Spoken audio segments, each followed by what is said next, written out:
bagikan dengan kita hari ini, silahkan Bapak Ibu sharing. Ya, untuk mempersingkat waktu, kita persilahkan Bapak Maslan. Halo Bapak Maslan, apakah sudah hadir? Halo Bu. Oke. Ya, kita cek sound dulu.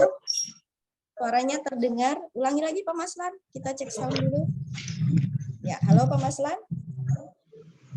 Halo Bu. Oke. Nah, suaranya berdengung nih Pak. Ya. Storing Bu ya? Ya, ya. Storing. Kayaknya Bapak satu ruangan ini. Oke, saya cek sound dulu. Pak Taufik, halo Pak Taufik. Halo Bu Diana. Oke, baik. Kemudian Ibu Neri, halo Bu Neri. Halo Bu Diana. Ya, aman ya. Kemudian Ibu Dewi, halo Bu Dewi. Halo, assalamualaikum Bu Diana. Oke, baik. Soundnya sudah aman semua. Tinggal Pak Maslan ini, karena beliau selaku moderator kita pastikan dulu suaranya atau mic-nya bagus seperti itu.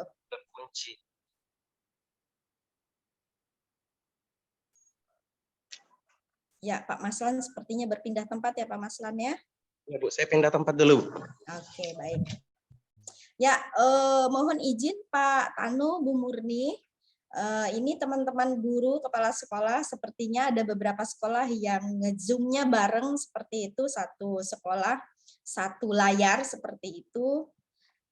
Jadi mungkin nanti ada sekolah yang rame-rame seperti itu Pak. Ya. Jadi teman-teman nanti jika terkendala, boleh nanti pertanyaannya dikirim di chat room ya. Gimana suara saya sudah kedengaran Bu? Oke, aman-aman Pak Maslan. Baik, kita mulai ya Pak Maslan. Oke, ya baik Bapak Ibu, kami serahkan acara ini yang dipandu oleh Pak Maslan. Silakan Pak Maslan. Terima kasih. Bismillahirrahmanirrahim. Rabbi syrahli wa yassirli amri wahlul min lisani. Assalamualaikum warahmatullahi wabarakatuh. Waalaikumsalam warahmatullahi wabarakatuh. Selamat pagi dan salam sejahtera untuk kita semuanya. Alhamdulillah, puji syukur kita panjatkan kehadirat Allah Subhanahu wa taala, Tuhan yang Maha Kuasa, sehingga pada pagi yang berbahagia ini kita semua masih sempat berkumpul di tempat kita masing-masing dan kita masih bertemu di Zoom meeting ini dengan keadaan sehat alhamdulillah. Tak lupa kita panjatkan salawat dan taslim kehadirat Nabi Muhammad SAW, Nabi yang telah membawa kita dari alam kegelapan menuju alam terang benderang. Baik, tanpa berlama-lama lagi, izinkan saya terlebih dahulu untuk memperkenalkan diri. Bapak Ibu mungkin sudah mengenal, saya Maslan bin Abdul Aziz, guru dari SMP Negeri Terpadu Unggulan 2, dan hari ini dipercayakan untuk menjadi moderator dari seri webinar berbagi praktik baik dari guru-guru untuk guru-guru SMP di Kabupaten Tanah Tidung. Baik, Bapak Ibu yang kami hormati, tak lupa kami sapa dulu yang kami hormati Bapak Kabid, Bapak Johansyah SPD, Ibu Kasih Kurikulum dan Peserta Didik, Ibu Diana MPD, Bapak Kasih GTK, Pak Zulfiansa, dan juga yang terhormat pula Bapak Ibu dari Tanuto Foundation, serta 3 orang narasumber kita hari ini yang telah menemani kita dan meluangkan waktu untuk berbagi ilmu bersama kita. Ada 3 orang, ada Bapak Muhammad Taufik, Ibu Neri Riani, dan Ibu Sriana, Dewi Sriana. Baik, tanpa berlama-lama lagi, saya akan membacakan susunan acara dari seri berbagi hari ini. Yang pertama, ada Bapak Muhammad Taufik yang akan membagi kepada kita praktik baik tentang pembelajaran terdiferensiasi untuk mapel IPA. Nanti Bapak Taufik akan mempresentasikan PowerPoint-nya selama 15 menit. Lalu setelah itu ada waktu 10 menit untuk sesi tanya jawab. Mungkin dari Bapak Ibu ada yang ingin ditanyakan. Mungkin bisa juga menanyakan tentang cara membuat LKPD dengan tingkat kesulitan yang berbeda. Silakan ditanyakan saja jika ada kesulitan ataupun berbagi pengalaman juga bisa tentang kesulitan yang dihadapi oleh Bapak Ibu di kelasnya dalam menerapkan pembelajaran berbeda. Lalu nanti di sesi kedua ada narasumber kita yang kedua yaitu Ibu Neri Riani, guru IPA yang akan berbagi tentang cara membuat pembelajaran terdiferensiasi untuk gaya belajar siswa visual, auditori, dan kinestetik. Lalu setelah itu juga ada tanya jawab, sesi tanya jawab selama 10 menit. Bapak Ibu bisa bertanya. Dan di sesi ketiga ada seri berbagi praktik baik oleh narasumber kita yang ketiga yaitu Ibu Dewi Sriana, SPDI dari Miss Taufikia Kota Dumai, Provinsi Riau. Berarti hari ini kita kedatangan 3 orang guru-guru luar biasa Bapak Ibu. Ada Pak Taufik dari Jambi, lalu ada Ibu Neri Riani dari Kutai Barat, dan ada Ibu Dewi Sriana dari Kota Dumai, Provinsi Riau. Baik, Bapak Ibu, saya rasa Bapak Ibu para peserta hari ini sudah tidak sabar lagi untuk mengikuti webinar hari ini dan mendengarkan seperti apa praktik baik yang telah para narasumber kita laksanakan di kelasnya dan ingin berbagi kepada kita. Selanjutnya untuk sesi pertama, kami persilahkan kepada Bapak Muhammad Taufik SPD, seorang guru IPA dari SMP Negeri 12 Kabupaten Tanjung Jabung Timur di Provinsi Jambi. Selamat pagi Pak Taufik. Pagi Pak Masan. Alhamdulillah sudah siap Pak ya? Siap. Baik, kita langsung saja. Kami persilahkan waktu Bapak ada 15 menit untuk berbagi dan setelah itu ada 10 menit untuk seri tanya jawab. Dengan ini kami persilahkan. Oke, baik, terima kasih Pak Masan. Assalamualaikum warahmatullahi wabarakatuh dan selamat pagi ya.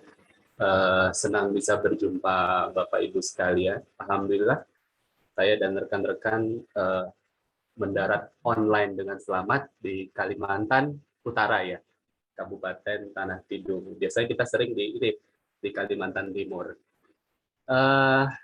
Baiklah Bapak Ibu, saya mencoba untuk mempresentasikan apa yang telah saya lakukan. Saya izin share.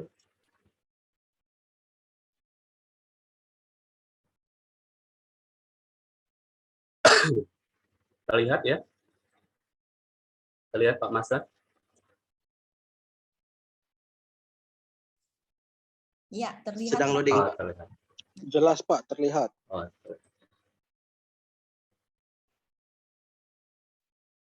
oke. Baiklah Bapak Ibu. Pembelajaran berdiferensiasi. Nah, ada beberapa tujuan yang hendak dicapai dari sharing session kita. Yang pertama, diharapkan setelah sharing session ini, diharapkan Bapak Ibu dapat memahami pentingnya pembelajaran berdiferensiasi diterapkan di kelas. 2, memetakan kebutuhan belajar murid berdasarkan kesiapan belajar murid. 3, membuat LKPD berjenjang berdasarkan kesiapan belajar murid yang dipetakan. Nah, oke, baik Bapak Ibu sekalian, ini kita dari 3 narasumber, kita sudah dipetakan materi-materi apa yang akan kita sampaikan. Untuk sesi saya spesifik pada kesiapan belajar. Nah, sebelum memasuk melanjuti materinya, saya sedikit ada kasus ya Bapak Ibu ya. Ini kasus ini pernah juga terjadi dengan saya, juga sepertinya banyak juga terjadi umum oleh guru-guru ya. Apa yang Bapak Ibu lakukan apabila Bapak Ibu sebagai guru dalam cerita ini? Nah, begini ceritanya. Salah satu murid di sekolah sangat lamban dalam menerima pembelajaran. Hanya saja dia sangat rajin membantu guru di sekolah.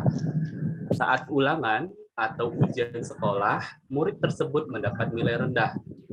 Semua teman satu kelasnya mengetahui kekurangan anak tersebut.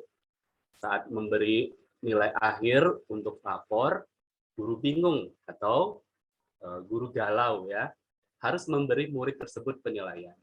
Guru dilema saat harus memberi nilai tuntas karena menimbang anggapan dari teman-temannya yang akan muncul di kelas. Tetapi jika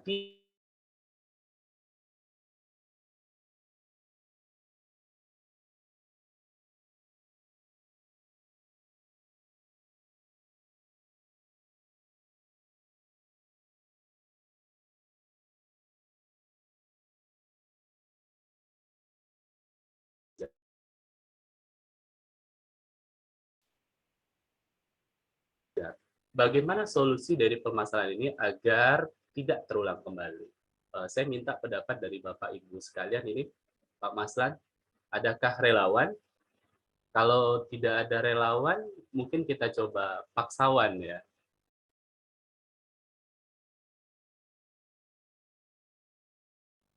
Bagaimana Pak Maslan, adakah dari rekan-rekan kita yang menanggapi dari cerita ini?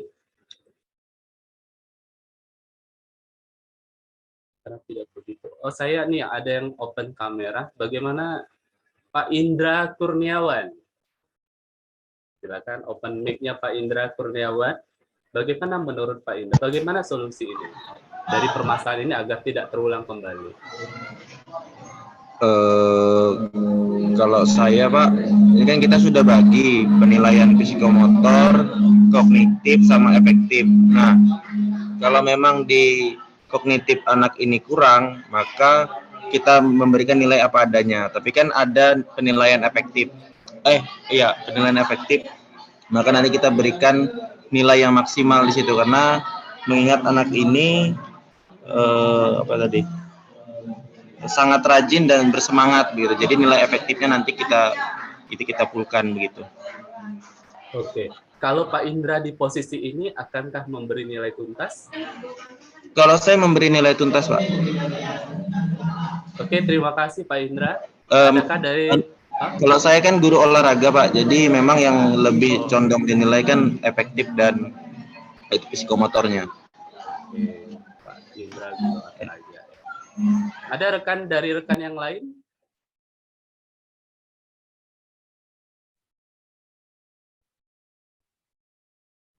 Silakan ditunjuk saja.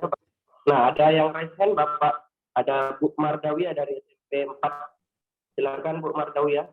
Ya, Bu Mardawiyah. Karena saya tidak begitu terlihat banyak sih di tampilan pesertanya. Karena sedang ya, baik. Terima kasih atas kesempatan yang telah diberikan kepada saya. Kalau merujuk dari cerita yang Bapak tampilkan, kalau kita lihat Pak, di masing-masing sekolah memang ada anak yang dari segi kognitifnya dia kurang, tapi di psikomotorik dan afektifnya dia bagus Pak. Tapi ada juga anak kalau dari segi kognitifnya dia bagus, tapi kalau dari segi sikap dia kurang baik sama gurunya, kurang baik sama teman-temannya.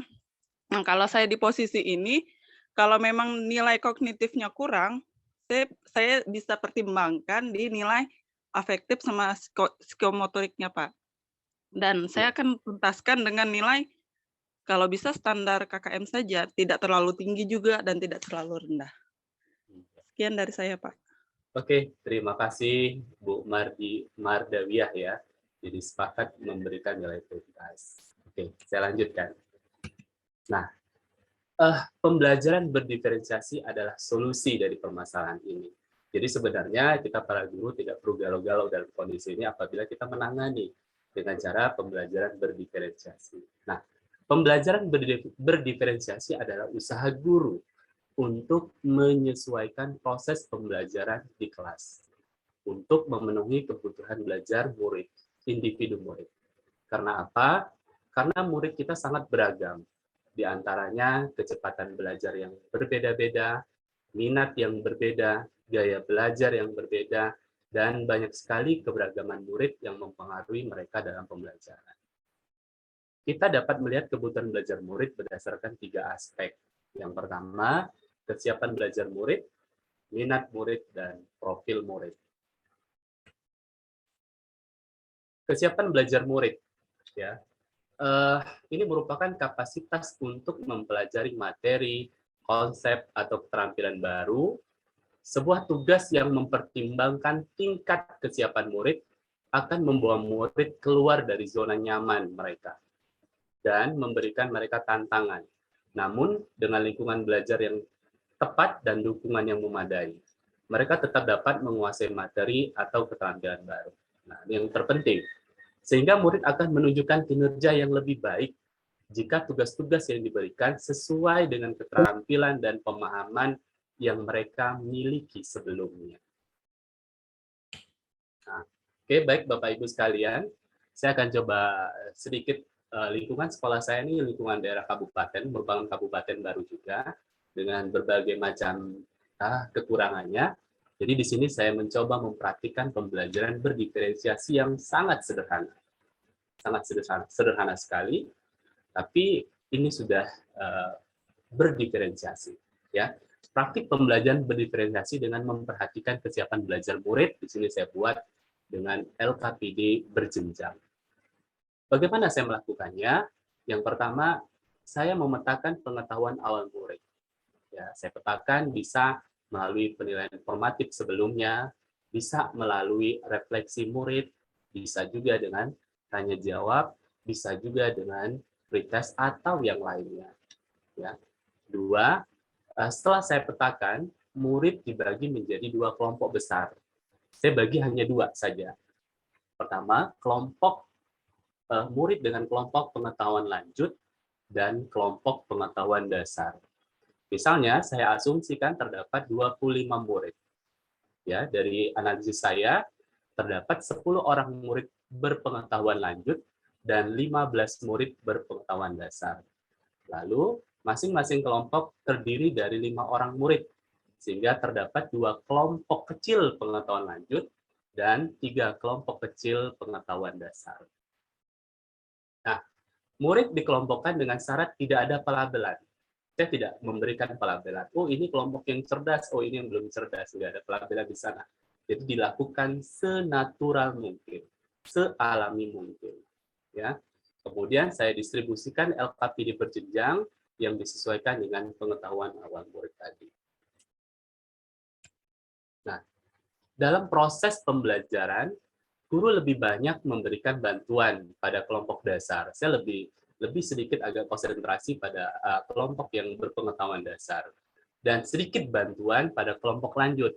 Nah, namun perlahan-lahan saya kurangi bantuan pada kelompok dasar. Sedikit demi sedikit mengurangi bantuan untuk melatih kemandirian mereka. Nah, pembelajaran diferensiasi ini diharapkan dari pelakuan ini ya, lambat laun murid memiliki tingkat pengetahuan yang sama. Jadi, setiap dalam satu pembelajaran ke pembelajaran berikutnya itu selalu dievaluasi.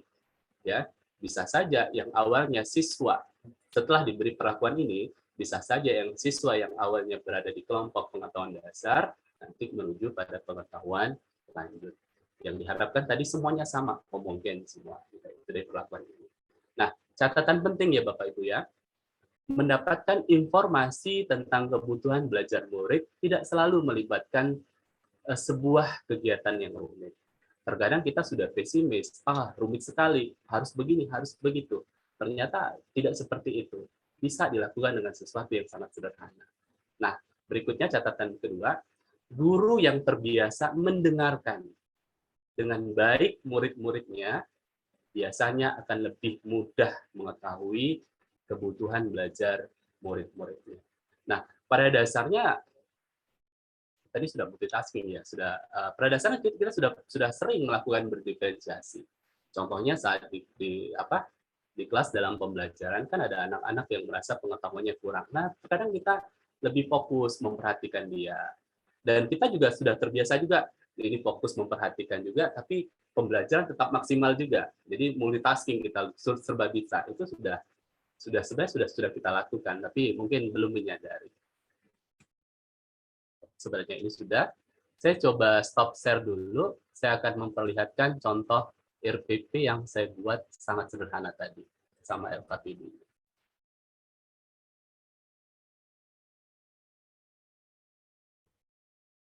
Ini sangat sederhana sekali ya Bapak Ibu ya. Namun Bapak Ibu bisa membuat sesuatu yang lebih lagi. Pada dasarnya lebih baik berbuat, yang salah itu yang tidak berbuat kalau menurut saya. Ini contoh RPP-nya, saya langsung ke kegiatan. Saya ambil materi kelas 8. Ini seperti biasa ya Bapak Ibu ya, di pendahuluannya seperti ini. Ini RPP ini sudah saya bagikan ke Pak Maslan. Mungkin jika berkenan Bapak Ibu bisa meminta kepada Pak Maslan. Nah, di sini berdiferensiasi. Guru membagi siswa menjadi beberapa kelompok berdasarkan analisis kognitif sebelumnya. Ini sudah berdiferensiasi. Kemudian guru membagikan LKPD-nya tadi, ada kelompok dasar, ada kelompok lanjut, ini sudah berdiferensiasi. Nah, di sini ya ada kegiatan guru meminta siswa untuk mencari informasi sebagai bahan diskusi, ya menggunakan berbagai sumber. Di sini Bapak Ibu saya menggunakan Android. Siswa menggunakan Android karena sekolah saya memiliki bermasalah juga dengan infocus yang tidak begitu banyak, tidak tersebar dengan baik ya. Jadi saya menggunakan Android. Jadi Android ini siswa silakan mencari informasi dalam mengerjakan LKPD untuk membantu mereka dalam diskusi. Yang memiliki gaya belajarnya bisa audiovisual, boleh melalui YouTube, Wikipedia atau yang lainnya. Cuman di sini saya memberikan keyword, kata kunci untuk mereka cari menggunakan Android mereka, ya. Misalnya struktur pada tumbuhan. Dan saya tidak perkenankan siswa untuk mencari kata kunci yang lain. Tujuannya untuk meminimalisir kalau siswa mencari sesuatu hal yang tidak diperlukan dalam pembelajaran. Jadi kita harus sepakat juga dengan siswa sebelumnya jika mereka menggunakan Android kegiatannya. Nah, kemudian di sini juga dalam bentuk eksperimen saya membentuk, kalau sebelumnya berbentuk laporan kelompok, di akhirnya mereka akan diminta untuk membuat laporan pribadi yang bisa mereka kerjakan di rumah. Laporannya bisa mereka sesuai dengan gaya belajar mereka juga, boleh menggunakan video secara tertulis maupun presentasi. Oke. Ini kegiatan penutupnya. Dan di akhir kegiatan guru pun harus melakukan refleksi dari apa yang telah dilakukannya. Ya, saya terkadang dari kegiatan ini apa yang menurut saya sudah baik, apa menurut saya kurang baik. Jika dirasa ada sesuatu yang kurang baik, terkadang kan kita mengajar di kelas 8 ini ada beberapa kelas diperbaiki untuk di kelas berikutnya. Oh, ternyata LKPD berjenjangnya kurang nih, perlu ditambah ini, kita lakukan perbaikannya. Ya, guru pun harus melakukan refleksi atas itu. Untuk LKPD-nya sederhana sekali.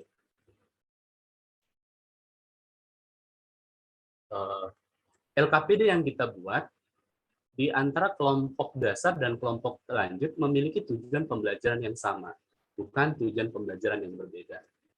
Semuanya sama. Perbedaannya kalau saya buat terletak di nomor 2 ini. Kalau kelompok dasar, pertanyaan-pertanyaan hanya sederhana sekali. Apa nama bentuk akar dari tumbuhan di atas? Apa fungsi akar yang tampak pada gambar C? Sederhana sekali. Kalau di kelompok lanjut, sudah mereka diminta untuk berpikir lebih lanjut atas pertanyaan yang ada di LKPD. Tahapan pertama masih sama, di pertanyaan berikutnya yang agak sedikit berbeda. Masih gambar yang sama. Pertanyaan pertama, apa fungsi bentuk-bentuk akar dari tumbuhan di atas?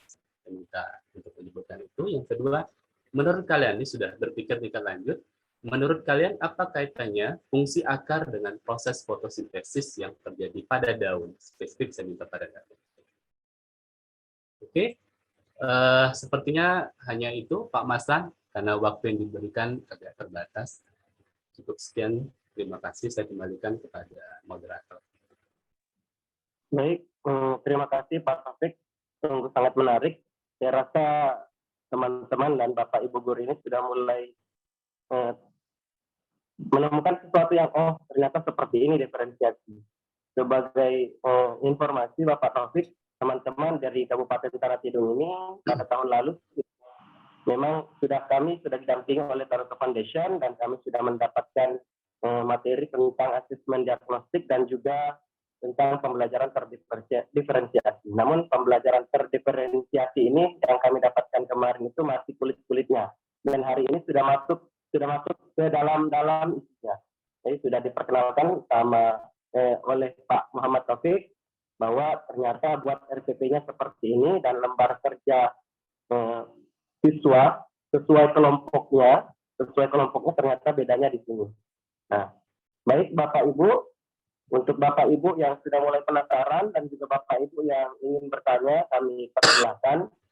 Mungkin kami buka dulu 3 pertanyaan atau 2 saja dulu pertanyaan sambil kita lihat apakah masih ada lagi, nanti kita lanjut ke sesi berikutnya. Baik Bapak Ibu, jangan malu-malu, silakan raise hand atau bisa di kolom chat atau bisa langsung nyalakan mikrofonnya, sebutkan nama asal sekolah dan sebutkan pertanyaannya seperti apa kepada Bapak Taufik. Baik Bapak Ibu, dengan ini kami persilakan Bapak Ibu yang mau bertanya.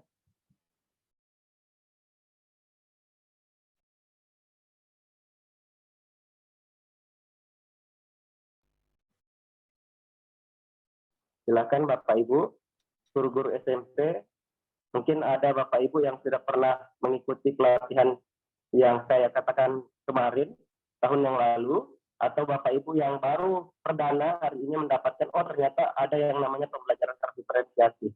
Kita tanyakan saja Bapak Ibu, narasumber kita akan sangat senang hati jika ada yang bisa ditanyakan dan ada yang bisa kita bagi hari ini. Silakan Bapak Ibu, nyalakan saja mikrofonnya.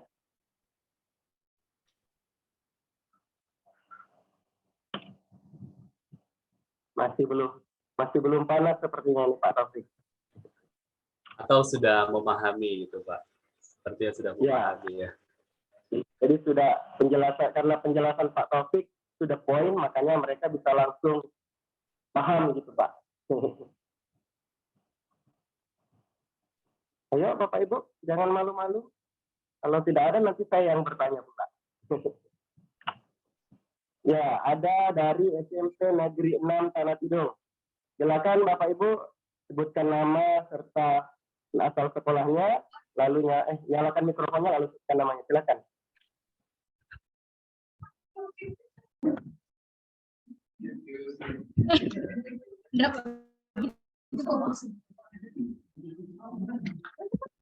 Assalamualaikum warahmatullahi wabarakatuh. Assalamualaikum warahmatullahi wabarakatuh. Suara saya kedengaran Kak Pak Maslan? Kedengaran Bu, silakan lanjut. Terima kasih atas kesempatan yang diberikan. Sebelumnya saya ucapkan banyak terima kasih kepada Bapak Taufik yang telah menyampaikan praktik baiknya tentang pembelajaran berdiferensiasi di mata pelajaran IPA. Ini betul-betul menambah ilmu baru terhadap kami semua. Adapun pertanyaan saya kami di sini yaitu yang pertama, tadi di paparan Bapak Taufik menyampaikan bahwa pada saat kita mengelompokkan siswa berdasarkan pengetahuan yang mereka telah pengetahuan awal mereka mungkin dari asesmen tes diagnostik, tes diagnostik. Dari situ kita bisa sudah mengelompokkan siswa. Ini ada sedikit pengalaman dari saya, Pak. Kemarin saya melakukan tes diagnostik awal pas untuk siswa baru di kelas 7. Jadi ilmu yang mereka dapatkan dari kelas 6 itulah yang sempat saya ujikan untuk tes diagnostik awalnya mereka. Nah, pada saat saya membagi kelompok kepada mereka, ternyata sebagian dari mereka kan sebelumnya sudah saling kenal Pak, jadi mungkin mereka tahu, oh teman saya ini orangnya bisa, oh yang ini tidak bisa. Nah, pada saat saya bagi kelompok, ada kecemburuan dari mereka Pak. Malah mereka mengutarakannya langsung sama saya. Dia bilang seperti ini, Ibu, maaf ya, curang gitu. Nah, kok mereka satu kelompok semua yang pintar, padahal saya tidak pernah menyampaikan kepada mereka kalau kelompok ini semuanya yang bagus atau hasil tesnya kemarin yang bagus. Saya tidak pernah menyampaikan seperti itu. Tapi pada saat itu saya menyampaikan bahasa yang bisa mereka pahami sehingga kata-kata curang dan ibu tidak adil itu sudah tidak ada. Seperti itu. Pertanyaan saya di sini, mungkin Bapak bisa sedikit kasih pandangan bagaimana jika kejadian ini terulang kembali. Oke. Kemudian yang kedua Pak, masalah tes untuk tes guru apa ini Pak? Webinar apa? Untuk SMP Kak? Halo. Silakan lanjut Bu. Silakan lanjut. Oke. Pertanyaan yang kedua, untuk tes diagnostik itu kan berdasarkan sedikit ilmu yang kami peroleh atau mungkin dari bahan bacaan literasi itu tidak hanya dilakukan di awal. Tapi mungkin pada saat berapa kali pertemuan lakukan lagi tes, walaupun itu hanya tidak melihat hanya dari sekedar kognitif mereka, mungkin dari minatnya mereka, jadi kita bisa kelompokkan lagi mereka pada saat belajar. Jadi setiap kita mengelompokkan siswa itu tidak selamanya sesuai dengan pengelompokan yang pertama, tapi dia sudah bisa berbaur karena kan pengetahuan siswa itu kan dia naik turun Pak, seperti itu. Kita tidak bisa hanya berfokus pada tes diagnostik awal. Nah, kemarin saya pernah melakukan refleksi. Refleksinya tidak dalam bentuk saya tes kognitif siswa, bukan, tapi hanya berdasarkan minat. Kemudian yang kedua, saya minta kepada mereka menyampaikan apa sih maunya mereka pada saat saya mengajar. Nah, ternyata mereka mintanya banyak sekali, Pak. Nggak mau dikasih tugas. Kemudian yang kedua, ini Pak, yang kedua mereka maunya setiap belajar itu main gitu nah Pak, tidak selalu hanya memberikan materi, mereka mintanya main. Nah di sini saya akui diri saya kurang kreatif Pak dalam hal itu. Mungkin Pak Topik mungkin bisa sedikit memberikan masukan pada saya, contohnya yang kurang kreatif, kurang bisa bermain-main sama anak-anak di kelas. Yang terakhir Pak, yang ketiga.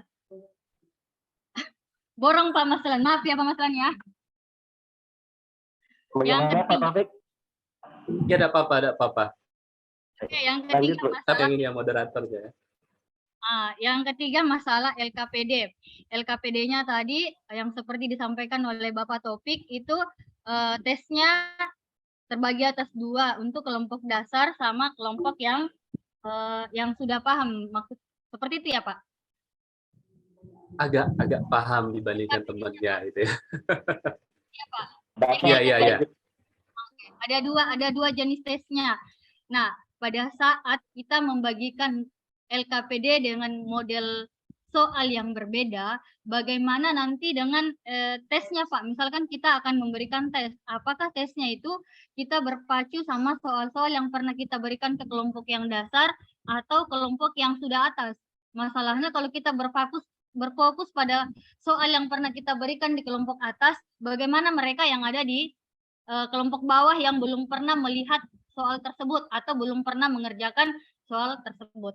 Seperti itu Pak. Terima kasih banyak. Baik, terima kasih Ibu Fajri ya. Iya Pak. Ya, Ibu Fajriani dari SMP Negeri 6 Tanah Tidung. Pak Taufik, ini ada 3 pertanyaan nih diborong Ibu Fajri. Ternyata selama ini bukan mendam pertanyaannya Pak. Pas ada webinarnya langsung dikeluarkan semua Pak. Baik, saya bacakan dulu Pak ya, agar lebih jelas kembali. Tadi Ibu Fajriani ini menceritakan tentang pengalaman beliau setelah melakukan asesmen diagnostik, lalu ditindaklanjuti dengan pembelajaran terdiferensiasi. Luar biasa beliau sudah mulai melakukan pembelajaran diferensiasi di kelas. Pertanyaan yang pertama, setelah melakukan pembelajaran diferensiasi, beliau melakukan pembagian kelompok. Ada kelompok kurang paham, kelompok yang sudah paham, dan juga kelompok yang sangat paham atau di atas. Jadi bagaimana jika timbul kecemburuan? Oh ternyata siswa kita sekarang sudah kreatif Pak. Mereka tahu pembagiannya dari dasar itu. Jadi bagaimana solusi ataupun kira-kira tindak lanjut dari Pak Taufik jika menghadapi hal ini? Ya kita jawab satu persatu aja dulu Pak. Silakan Pak Taufik. Dengan Ibu siapa tadi ya? Ibu Fajriani Pak. Ibu Fajriani, ya, yang soal yang pertama itu emang umum, saya pun juga merasakan, apalagi kalau sudah di kelas 8 ya, mereka sudah tahu teman-teman yang ini. Tapi di sini yang saya lakukan, coba memotivasi mereka, gitu. Walaupun anggapan mereka seperti itu ya, ayo, kamu coba nanti, kita motivasi dianya. Kita buktikan kalau anggapan kamu itu seperti itu, sebenarnya anggapan kamu salah. Ya, bahwa sebenarnya semua pengetahuan kamu sama. Oh, kan materi ini kan belum kamu dapatkan sebelumnya. Itu materi sesuatu yang baru. Ayo kamu berlomba. Nah, dikala itu yang biasanya dalam pembelajaran yang berkelompok yang bersifat heterogen, walaupun kita berbagai macam strategi, sering sekali terjadi, kalau heterogen ini ya, sering sekali terjadi hanya anak-anak yang kecenderungan kecerdasannya baik yang lebih mengerjakan tugas. Sedangkan yang belum cerdas tadi, tidak saya katakan tidak cerdas ya, belum cerdas tadi, mereka hanya sebagai penonton gitu ya. Setelah saya mencoba memperlakukan ini, anak-anak yang memiliki pengetahuan dasar, mereka mau nggak mau loh, nggak ada di kelompok kita ini yang bisa diandalkan, ya, nggak ada yang bisa diandalkan untuk mencari penyelesaian LKPD, nggak ada yang bisa diandalkan untuk presentasi. Ayo, dari ekspresi anak-anak itu, dari hasil mereka presentasi, dari mereka mengerjakan tugas, nampak mereka memang berusaha sekuat tenaga, bekerja keras gitu ya. Karena terletak pada stimulus-stimulus yang kita berikan untuk memacu mereka untuk motivasi tadi. Jadi anak-anak yang dulu sebelumnya ya kalau presentasi kita, walaupun kita sudah membagi job-job ya paling kayak separuh-separuh hati. Tapi dengan pemberlakuan pembagian diferensiasi ini, mau nggak mau mereka menampilkan hasilnya, mau nggak mau mereka mengerjakan LKPD tadi gitu. Betul, kecenderungan itu akan muncul, tapi terletak bagaimana kita memotivasi mereka, bahwa mereka harus bisa tegak di kaki sendiri, bahwa mereka harus bisa mengandalkan diri mereka sendiri, bukan mengandalkan orang lain. Karena selepas dari sekolah, bangku sekolah, mereka harus mampu tegak di kaki sendiri dalam penghidupan mereka sendiri. Gitu. Terkadang saya juga memberikan motivasi mereka untuk maju ya. Salah satu motivasi yang saya berikan yang nyata di sekolah itu untuk mereka untuk bangkit loh. Karena saya daerah-daerah agak terpencil juga daerah saya yang notabene-nya motivasi dalam belajar itu cenderung diperoleh mereka dari bapak ibu guru dan minim sekali diperoleh dari orang tua. Karena memang latar belakang pendidikan orang tua yang minim gitu ya. Motivasinya kayak gini. Anak-anak, coba kalian perhatikan. Terkadang agak-agak sadis, agak-agak ketus gitu ya. Tapi ini motivasi yang bagus. Coba kamu perhatikan di kabupaten kita, kabupaten kecil kita, Tanjung Timur. Tak perlu kita jauh-jauh memperhatikan. Di sekolah kita saja. Coba, ibu ini asal daerahnya dari mana? Ada yang ada dari Sumatera Barat, ada yang dari Medan, ada yang dari Jawa. Nah, guru-guru kita ada yang namanya putra daerah? Nggak ada, Pak, katanya. Coba kita lihat. Di rumah sakit, dokter kita dari mana? Dari Jambi, Pak. Perawatnya dari mana? Dari Jambi, Pak. Nah, kalau cleaning service-nya dari mana? Oh, orang-orang sini, Pak, katanya. Penyapu jalan dari mana? Nah, orang-orang sini, Pak. Nah, motivasi-motivasi seperti itu, nah, kamu harus bangkit. Jangan jadi putra daerah yang dijadikan sebagai pesuruh di daerah kamu sendiri. Kamu harus menjadi orang-orang yang bakal esoknya orang-orang yang bisa mengambil kebijakan di daerah kamu sendiri. Bukan orang-orang yang sebagai pesuruh di daerah kamu sendiri. Itu salah satu motivasi yang membangkitkan mereka sehingga ya kita cepat-cepat melarikan konteks pembicaraan mereka ke suatu hal yang lebih positif lagi gitu. Nah, jangan kita larut dalam dilema tadi yang mungkin kalau kita terlampau membahas itu akan makin dalam gitu, nah akan makin ricuh. Kita coba melarikan itu sehingga mereka agak-agak oh iya ya gitu. Itu sih siasat saya yang saya terapkan di kelas saya, Bu. Begitu Pak Masan, mohon maaf apabila kurang ya, Bu ya. Baik, terima kasih Pak. Saya rasa sudah sangat menyentuh. Nanti kita setelah pertanyaan ketiga terjawab baru kita tunggu responnya lagi dari Bu Fajri. Kalau memang nanti Bu Fajri masih belum puas, nanti akan kita diskusikan lagi karena setelah webinar ini saya katakan tadi bahwa akan ada tindak lanjut dari kami di MGMP Guru SMP untuk membahas lebih lanjut lagi, dan jika perlu akan kita hubungi langsung ini Pak Taufik. Beliau ahlinya, kita langsung hubungi, kita curhat, kita tanya-tanya banyak tips tentang pembelajaran diferensiasi.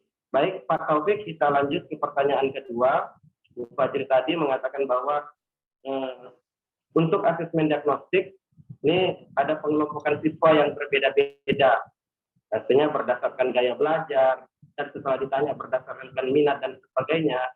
Ini ada banyak yang muncul. Ya, seperti yang kita ketahui, jika siswa kita bukakan celah untuk bertanya atau mengungkapkan pendapat seperti itu, pasti saya yakin akan keluar semuanya. Nah, katanya ternyata setelah difasilitasi oleh Ibu Fajri, semua banyak maunya. Malah maunya ada katanya yang tidak mau belajar, malah maunya senang-senang di kelas.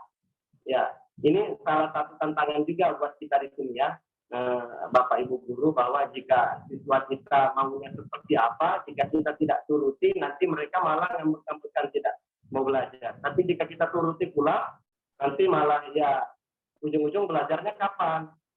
Nah, katanya Ibu Fajri ini butuh tips dari Bapak untuk memfasilitasi bagaimana siswa ini jika ada minatnya yang berbeda atau kemauannya yang berbeda, bagaimana cara kita bisa memfasilitasi hal tersebut, Pak.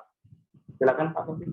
Oke, kalau yang saya lakukan, kalau untuk minat, saya belum terlampau mengeksplor yang minat ya. Tapi saya lebih begini kalau minat.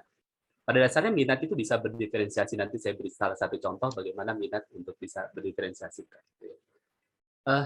Terkadang kalau saya masuk pembelajaran tentang IPA lah ya, tentang hewan misalnya. Anak-anak yang pintar cenderung suka dengan hewan, bagaimanapun penjelasan saya datar pun atau apa, mereka akan cenderung antusias gitu ya. Karena betul-betul minat mereka ingin sekali mendengarkan cerita tentang hewan. Nah, tapi kita dalam pembelajaran kita harus bisa mengakomodir, tapi pembelajaran ini harus dilakukan gitu kan. Materi harus disampaikan karena materi ini esensial. Tidak mungkin kita berdasarkan minat orang untuk hewan apa, dia nggak suka hewan dan kita tidak ngajarkan ya, nggak mungkin karena ini materi esensial dan harus diajarkan gitu ya. Karena nggak bisa juga semua dipatokkan untuk itu. Nah, caranya bagaimana? Kita harus merangkul siswa yang tidak memiliki minat dalam pembelajaran hewan tadi, yang harus diajarkan tadi, dengan energi kita. Bagaimana merangkul mereka sehingga mereka memiliki minat. Gitu ya. Kita bisa melakukan video atau dengan gaya ngajar kita, dengan energi kita, sehingga mereka antusias dalam pembelajaran. Ada sesuatu ilmu yang saya, walaupun saya bukan orang fisika, tapi orang IPA ya, karena saya spesifik biologi. Kesalahan guru terkadang membuat siswa kurang bersemangat atau kurang berminat tadi, sering membawa masalah yang berada di luar bawa ke dalam. Gitu ya. Ada dalam ilmu fisika itu resonansi namanya. Resonansi. Garpu tala satu yang bergetar bisa menggetarkan garpu tala yang lain. Ya, walaupun garpu tala yang pertama ini diam, tapi garpu tala yang satu yang bergoyang tapi ini bergetar. Nah, itulah energi. Jika seorang guru datang ke kelas tidak memiliki energi yang positif, membawa suatu masalah, tidak bergairah, tidak bersemangat, itu akan tertular dengan anak-anak gitu. Nah, anak-anak akan cenderung kurang bersemangat juga. Tetapi apabila kita guru datang ke kelas itu memiliki energi yang positif, energi yang bersemangat, gairah untuk mengajar, gairah untuk belajar, semuanya itu akan tertular juga kepada siswa. Mereka akan cenderung bersemangat juga belajar. Jadi bagaimana kita memfasilitasi siswa-siswa yang kurang minat tadi untuk kembali berminat. Bisa dari gestur kita, selera humor kita, bisa kita gunakan video-video yang membangkitkan itu. Nah, kalau itu untuk materi saya ya. Bisa juga dalam materi yang lain, mungkin salah satu contoh yang paling gampang itu di bahasa Indonesia atau bahasa Inggris ya. Teks prosedur misalnya ya. Teks prosedur. Kita bisa menugaskan siswa berdasarkan minat mereka. Oh, silakan kamu buat teks prosedur berdasarkan minat kalian. Yang minatnya hobi memasak. Misal konteksnya masakan nih. Yang hobi memasak masakan rendang, silakan. Kalian menuliskan teks prosedur rendang gitu ya, bagaimana membuat rendang. Atau Pak, saya minatnya membuat gulai kari, oh silakan berdasarkan ya. Itu salah satu, menurut saya salah satu pemetaan berdasarkan minat-minat mereka. Itu menurut saya. Nanti mungkin bisa disempurnakan oleh Bu Neria. Demikian Pak Maslan.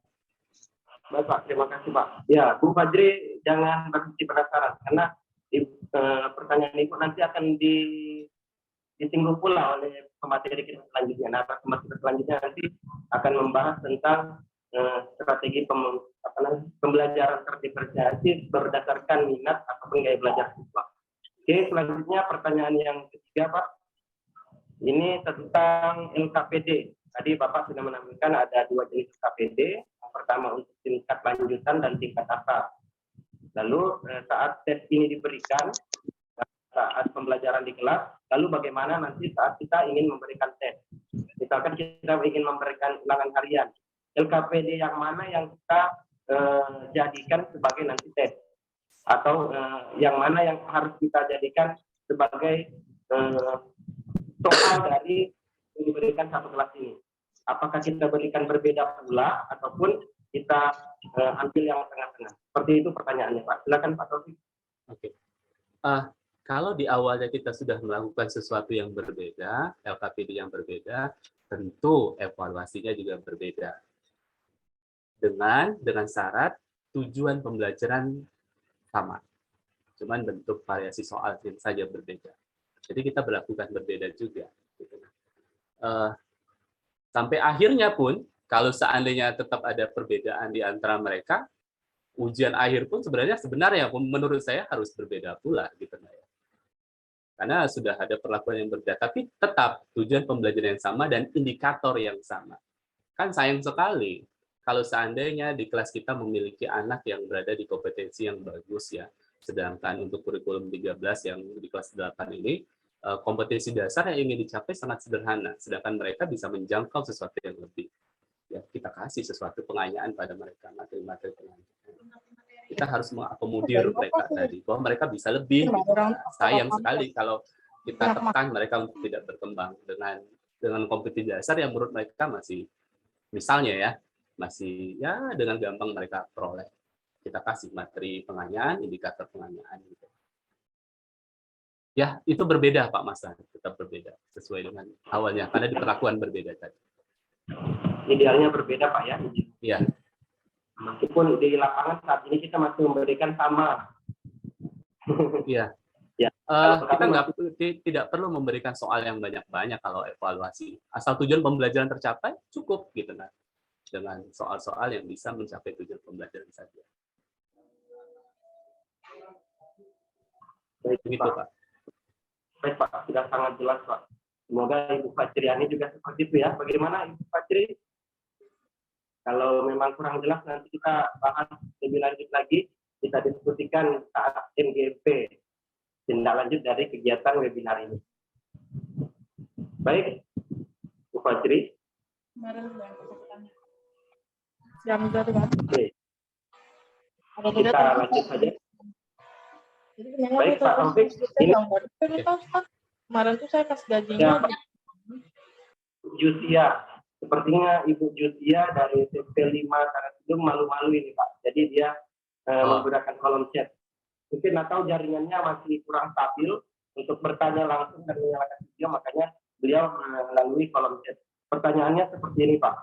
Apakah pembelajaran terdiferensiasi bisa dilaksanakan tanpa harus membagi kelompok dalam kelas? Tadi kan Bapak katakan ada kelompok lanjutan dan tingkat dasar.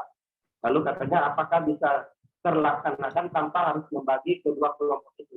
Dengan catatan guru itu sudah memiliki catatan tentang kemampuan siswanya. Gurunya sudah tahu, tapi dia tidak membagi agar mungkin menghindari seperti yang dikatakan Bu Fajri tadi, ada kecemburuan. Seperti itu Pak. Bagaimana kalau Bapak menanggapi hal yang seperti ini? Silakan. Ya. Betul sekali menurut Ibu. Yang saya lakukan ya betul, pembelajaran diferensiasi nggak selalu yang itu gitu nah. Kan bisa berdasarkan profil ya, berdasarkan minat. Tergantung kita lebih interest hari itu bagaimana. Kalau kita cenderung pembagian kelompok, terkadang kita pun juga merasa jenuh, apalagi siswa gitu ya. Harus ada variasi dalam pembelajaran. Yang terkadang pun juga saya lakukan, diskusi antar teman saja kali ini, antar teman. Jadi satu LKPD kerjain berdua, bisa juga demikian. Yang pastinya kita sudah tahu ya, kita sudah tahu bahwa isi lokal itu mana yang anak yang perlu pendampingan khusus, mana anak dengan pendampingan yang biasa saja. Yang anak pendampingan khusus kita beri pendampingan khusus yang tadi saya katakan sedikit demi sedikit kita kurangi untuk melatih kemandirian mereka. Jadi tidak monoton untuk itu, kita bebas ya, apalagi kurikulum merdeka ya. Kita bebas berinovasi, sangat kita dibebaskan, apapun caranya. Yang penting tujuan pembelajaran tercapai. Ya begitu Pak Masan, kita dibebaskan. Jangan sesuatu yang kayaknya monoton. Kita harus pembelajaran itu harus bervariasi. Betul, Pak. Ya. Terima kasih, Pak Taufik. Nah, menurut Pak Taufik ini pembelajaran terdiferensiasi itu tidak kaku, gitu ya, tidak kaku. Dari kita saja, guru sebagai fasilitator di kelas, kita kombinasikan seperti apa model pembelajaran siswa agar siswa tidak jenuh dan pembelajaran terdiferensiasi tetap dapat berjalan. Seperti itu Pak Taufik ya? Iya. Nah, kalau kita lihat waktunya sudah sampai ini Pak Taufik. Ya, bisa kita lanjut agar rasa penasaran dari Bapak Ibu guru tentang seperti apa lebih dalam lagi tentang pembelajaran terdiferensiasi. Kita lanjut lagi lebih mendalam lagi kepada narasumber kedua. Pak Taufik untuk sementara terima kasih banyak. Terima kasih banyak atas penjelasannya dan juga sesi tanya jawabnya. Semoga Bapak Ibu, khususnya Ibu Fajriani sudah terakomodir pertanyaannya dan seperti yang saya katakan tadi, jika masih ada yang perlu kita diskusikan, insya Allah nanti kita sharing waktu bagaimana kita bisa menemukan tips-tips tentang pembelajaran terdiferensiasi di kelas seperti apa. Baik, untuk efisiensi waktu, tanpa berlama-lama lagi kita undang narasumber yang kedua. Ini narasumber yang kedua atas nama Ibu Neri Riani SPD. Halo Ibu Neri. Halo Pak. Baik, sudah on. Ibu Neri Riani SPD ini merupakan seorang guru IPA dari SMP Negeri 1 Barongsongkok, Kabupaten Kutai Barat, Provinsi Kalimantan Timur. Ini tetangga kita ini, lebih dekat. Baik, Ibu Neri Riani akan berbagi seri berbagi praktik baik tentang pembelajaran terdiferensiasi. Mata pelajarannya sama, IPA, tentang seperti apa diferensiasi dalam pembelajaran untuk gaya belajar siswa, visual, auditori, dan kinestetik. Ibu Neri, waktu 15 menit untuk mempresentasikan PowerPoint-nya. Setelah itu akan ada waktu juga 10 menit untuk sesi tanya jawab. Sudah siap, Ibu? Ya, Pak. Baik, silakan. Dengan hormat kami persilakan. Baik, terima kasih kepada Pak Maslan selaku moderator pada hari ini. Salam kenal Bapak Ibu semua dari Tanah Tidung. Kita masih berdekatan ya karena sama-sama di Kalimantan. Saya di Kalimantan Timur, tepatnya di Kabupaten Kutai Barat. Saya izin share screen.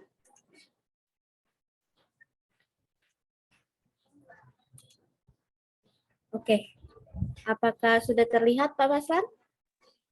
Sudah, Bu. Oke, baik. Baik, pada kesempatan kali ini saya akan menyampaikan tentang pembelajaran berdiferensiasi, khususnya tentang gaya belajar murid, yaitu visual, auditori, dan kinestetik.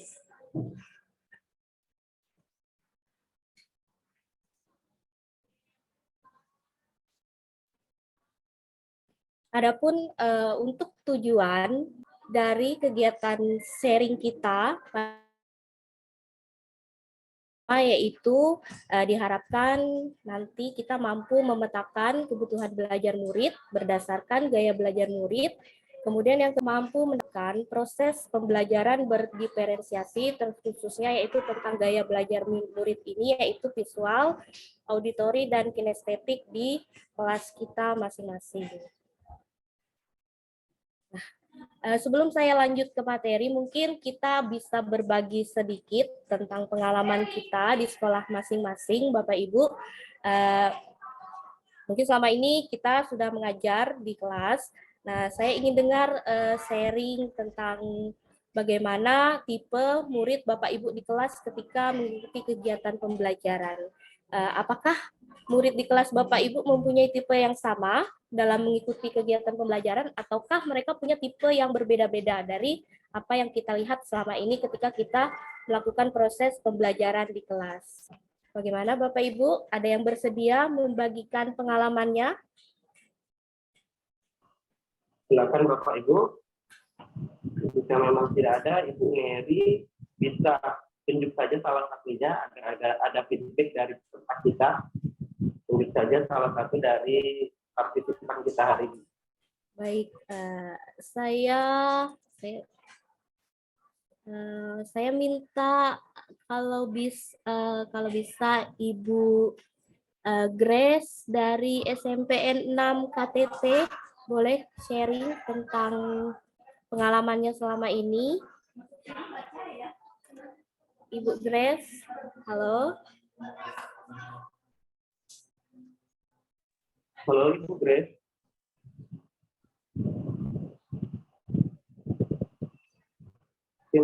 Jaringan atau beliau lagi bisa yang lain Bu?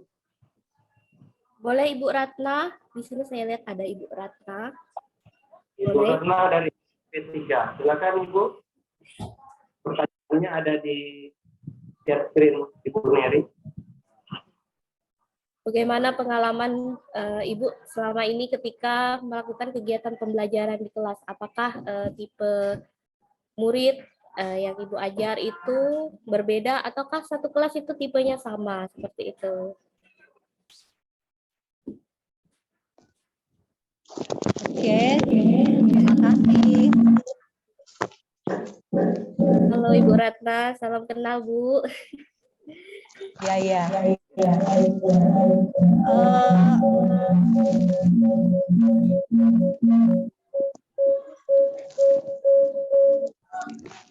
Karena bisa dikurangi sedikit volume.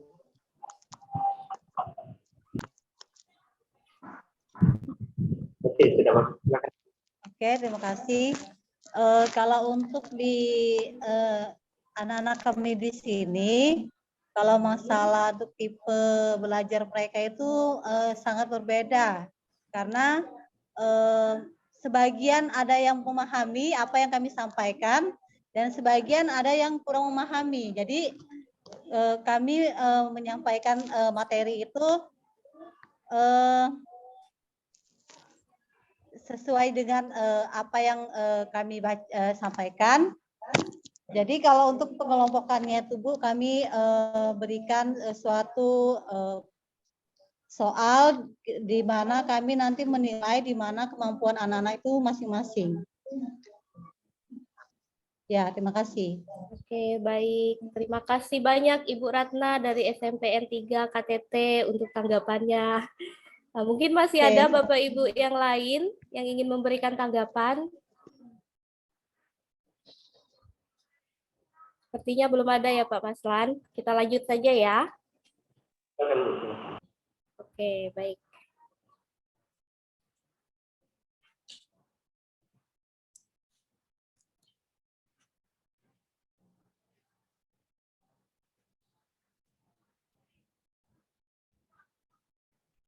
Nah ini Bapak Ibu, mungkin ini sudah pernah dijelaskan oleh Pak Taufik sebelumnya tadi.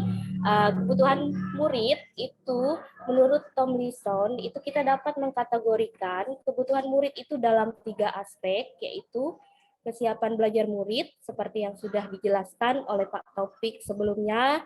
Kemudian yang kedua itu adalah minat murid, dan yang ketiga adalah profil atau gaya belajar murid. Nah pada kesempatan kali ini memang saya spesifik menjelaskan tentang profil atau gaya belajar murid. Yang ketiga, Bapak Ibu.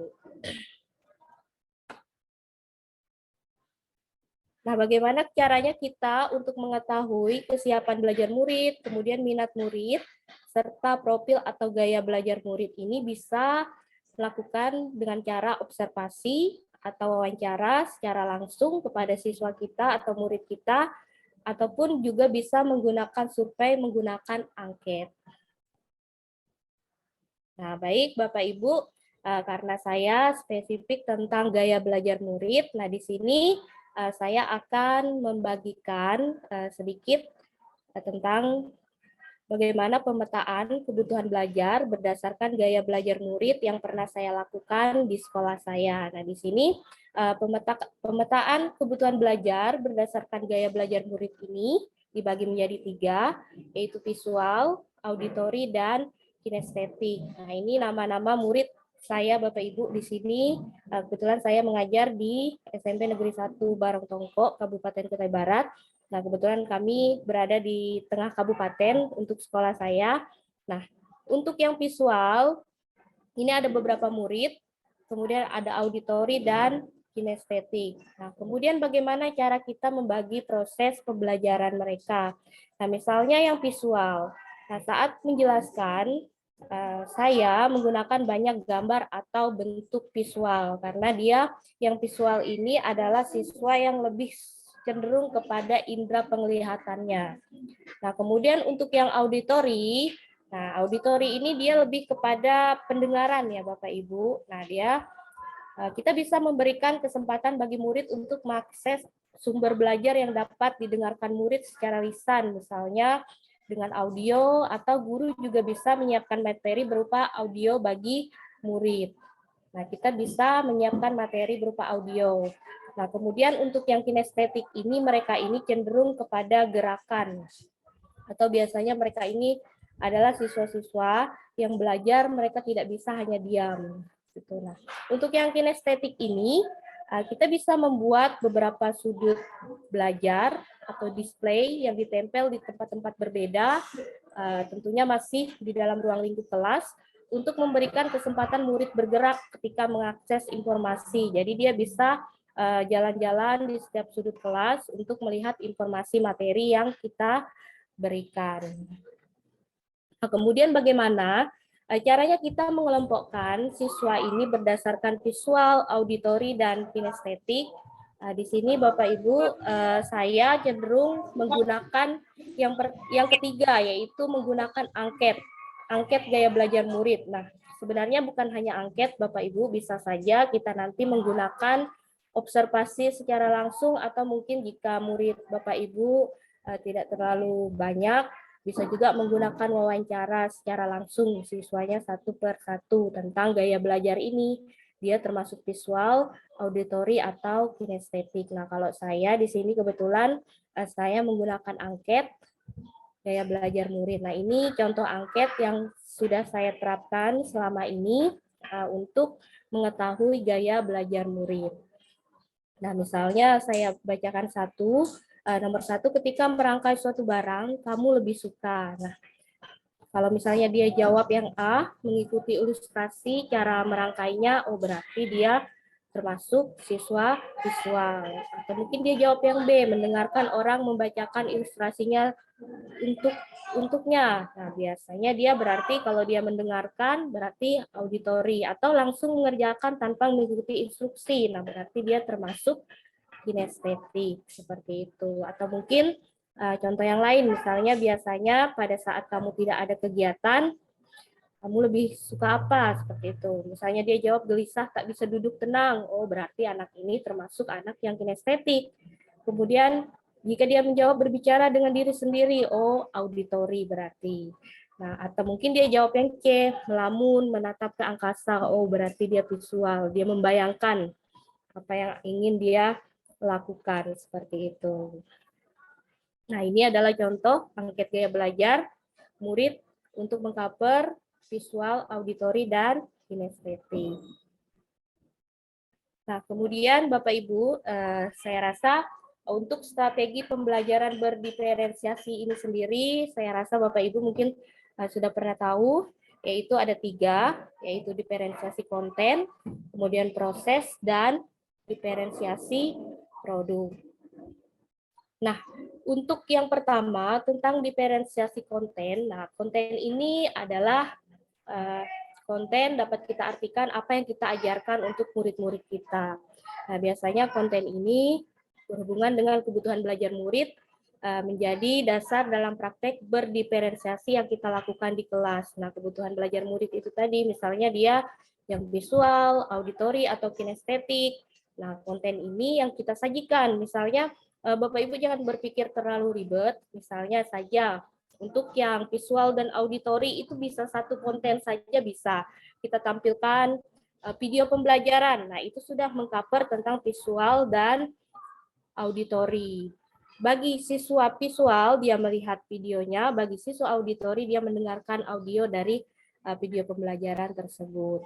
Nah, ini contoh menggunakan bahan ajar seperti bacaan. Nah, kalau yang bacaan ini kan bisa juga kita sampaikan untuk yang kinestetik seperti itu. Nah, kemudian selanjutnya untuk diferensiasi proses. Nah, proses itu adalah bagaimana murid memahami atau memaknai dari materi yang diajarkan. Nah, proses seperti apa kira-kira yang kita ajarkan di kelas? Nah, misalnya menggunakan kegiatan bervariasi, atau praktek atau demonstrasi. Nah, di diferensiasi ini Bapak Ibu memang kita dituntut untuk menggunakan metode pembelajaran yang bervariasi. Nah, mungkin selama ini kita hanya menggunakan metode ceramah. Nah, untuk diferensiasi ini diharapkan kita bisa menggunakan yang bervariasi seperti misalnya ceramah disertai diskusi juga, kemudian ada juga tanya jawab di dalamnya supaya diferensiasi ini benar-benar berjalan seperti itu. Nah, kemudian yang terakhir adalah diferensiasi produk. Nah, produk ini merupakan hasil pekerjaan murid. Nah, produk harus menunjukkan penguasaan murid dan sesuai dengan tujuan pembelajaran. Nah, penguasaan murid ini Bapak Ibu maksudnya tadi mereka kan dibagi berdasarkan gaya belajarnya itu, yaitu visual, auditori, dan kinestetik.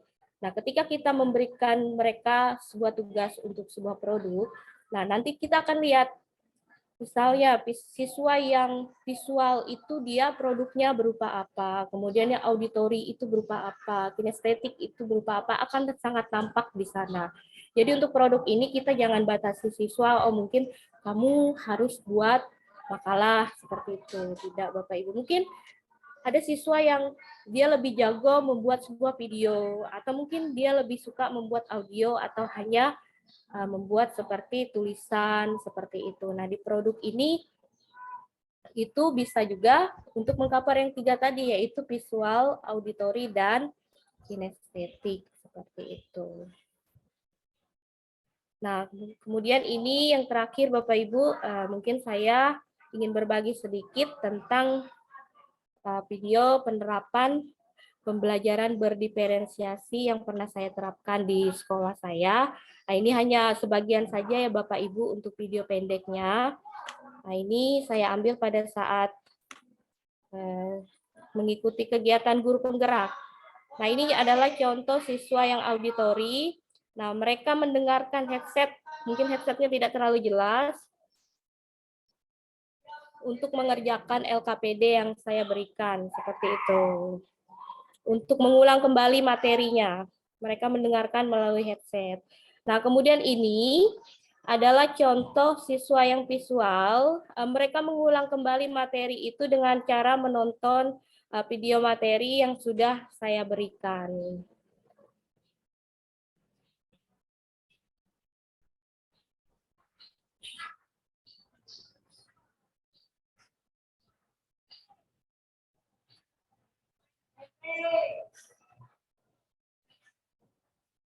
Nah, kemudian ini yang contoh kinestetik, Bapak Ibu. Mungkin yang kinestetik saya ambil yaitu dengan menempelkan beberapa materi di pojok-pojok kelas supaya mereka bisa melihat materi-materi tersebut. Karena mereka siswa kinestetik, mereka lebih suka dengan gerakan. Jadi mereka suka berjalan-jalan ke pojok-pojok kelas untuk melihat materi. Seperti itu. Atau mungkin jika Bapak Ibu ingin melihat yang full-nya, nanti mungkin boleh dilihat di YouTube saya kebetulan. Itu nanti yang dari awal sampai akhir sampai contoh produk yang sudah siswa saya kerjakan, di sana juga ada saya masukkan seperti itu. Mungkin untuk pemaparan materi dari saya sampai di sini, Pak Maslan. Baik, terima kasih. Terima kasih Ibu Nanti, luar biasa Ibu sudah memaparkan kepada Bapak Ibu guru tentang seperti apa sih strategi pembelajaran diferensiasi itu, lebih khusus kepada gaya belajar siswa, auditori, visual, dan kinestetik. Setelah itu Ibu menampilkan video agar lebih jelas seperti apa penerapannya di kelas. Ya, mungkin Bapak Ibu guru yang jadi peserta webinar hari ini sangat tertarik dengan video Ibu. Ini sudah ada yang menjapri saya Ibu, dan di kolom chat juga ada Ibu Sucianti, Ibu Nuria, materi Ibu Neri katanya sangat menarik, minta materinya katanya. Siap Pak, nanti saya kirim ke Bapak. Nanti saya ke Bapak. Siap, terima kasih Ibu. Nanti Ibu ya, setelah webinar ini berakhir akan kami teruskan ke grup guru SMP atau grup GTK. Selanjutnya sesi yang kedua yaitu sesi tanya jawab. Mungkin ada dari Bapak Ibu guru yang punya pertanyaan dari presentasi Ibu Neri tadi atau video yang telah disampaikan oleh Ibu Neri. Kami persilakan juga, ada 2 penanya, waktunya hanya 10 menit. Bapak Ibu bisa raise hand, bisa di kolom chat, atau bisa langsung menyalakan mic-nya, dan jangan lupa menyebutkan nama serta nama sekolahnya. Silakan Bapak Ibu.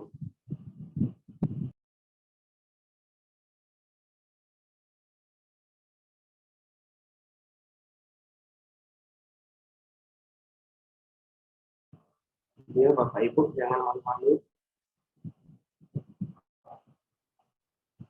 Ini sebagai informasi, Bu Neri, mungkin di partisipan di webinar hari ini kita melihat hanya 40 orang. Tapi di beberapa sekolah ada yang Zoom meeting berjamaah. Misalnya di sekolah kami ini ada beberapa guru yang sedang meeting berjamaah, makanya yang daftar partisipannya hanya 1. Begitupun di beberapa sekolah lainnya. Jadi hari ini Bapak Ibu guru SMP SKTT sangat tertarik untuk melakukan pembelajaran terdiferensiasi yang sudah kita bahas secara mendalam. Silakan Bapak Ibu, ada pertanyaan bisa di kolom chat atau bisa langsung menyalakan mikrofonnya untuk menanyakan seperti apa sih Mas Lan, strategi. dari saya Pak Mas Lan.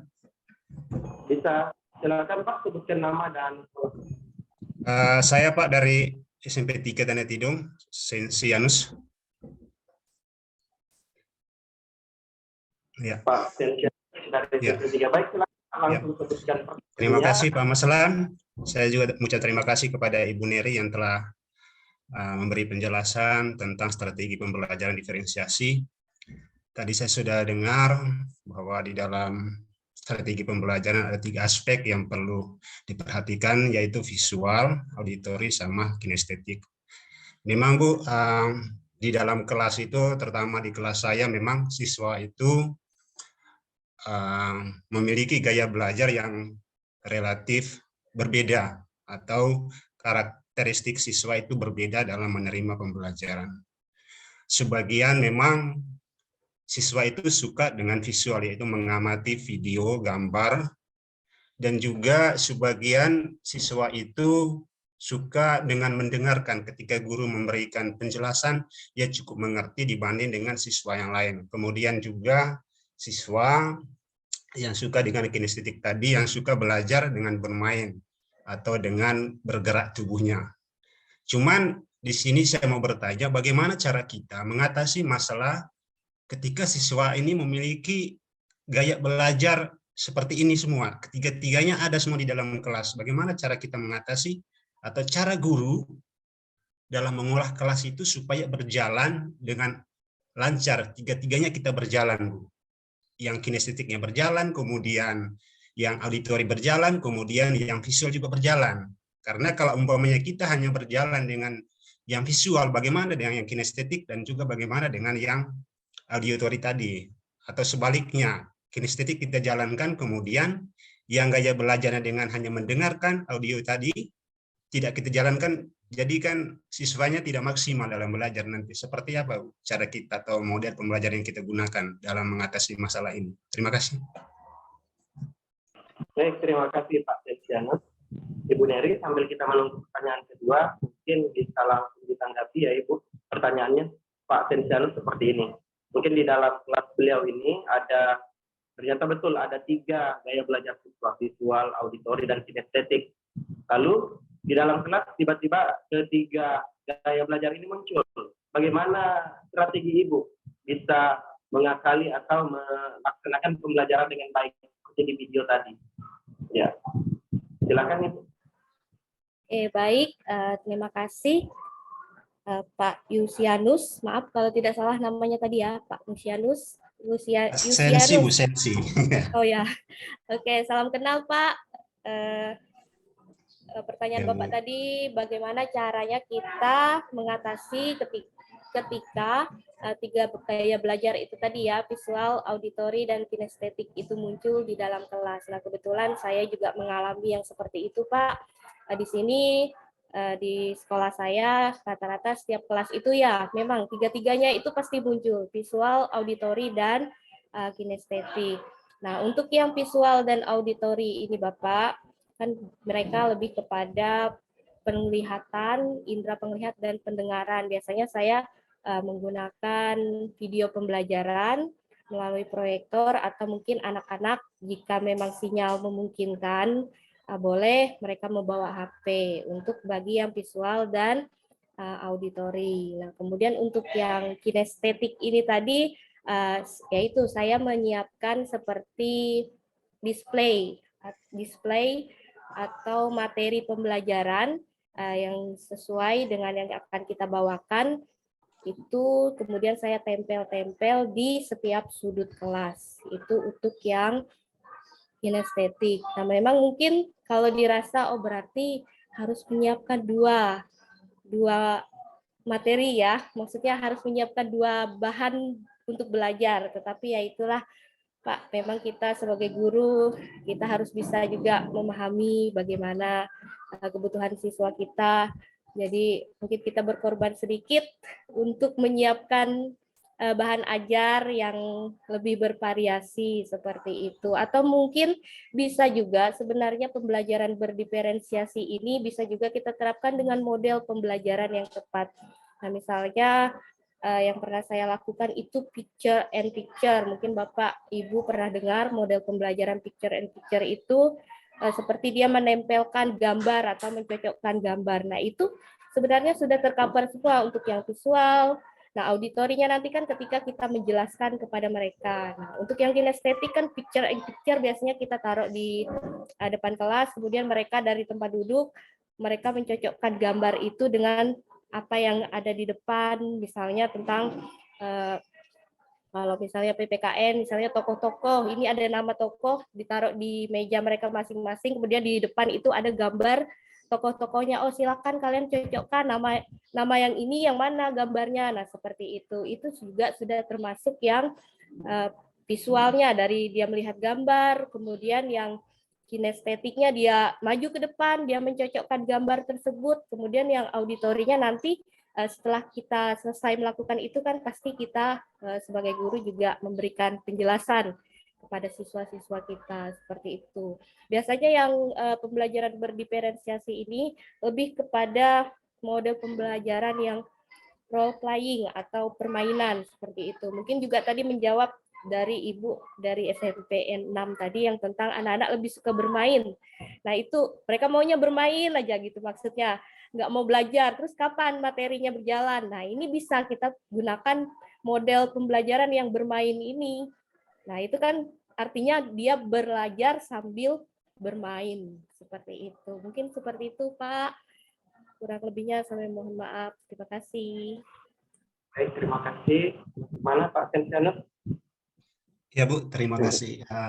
Ya memang ini kenyataan Bu di dalam kelas, terutama kelas saya ketika saya mengajar memang karakter siswa atau gaya belajar siswa itu berbeda-beda. Cuman saya selama ini ketika saya mengamati, ternyata saya mengambil lebih banyak mana yang terbanyak gaya belajarnya itu yang saya gunakan. Cuman kadang-kadang kita mengabaikan siswa yang ini yang sulit kita atasi Bu, karena seperti disampaikan juga ada anak yang suka belajar sambil bermain seperti anak-anak TK seperti itulah. Tapi kan ini levelnya sudah berbeda. Tapi memang begitulah anak-anak karakternya anak itu. Jadi sulit juga kita memahami dan bagaimana cara mengatasi siswa tersebut. Apalagi kalau umpamanya ini Bu, tadi masalah kita mengelompokkan siswa berdasarkan kemampuan kognitif yang berbeda memang agak sulit karena ada kecemburuan, ada jealous nanti mereka di antara mereka macam disisihkan begitu.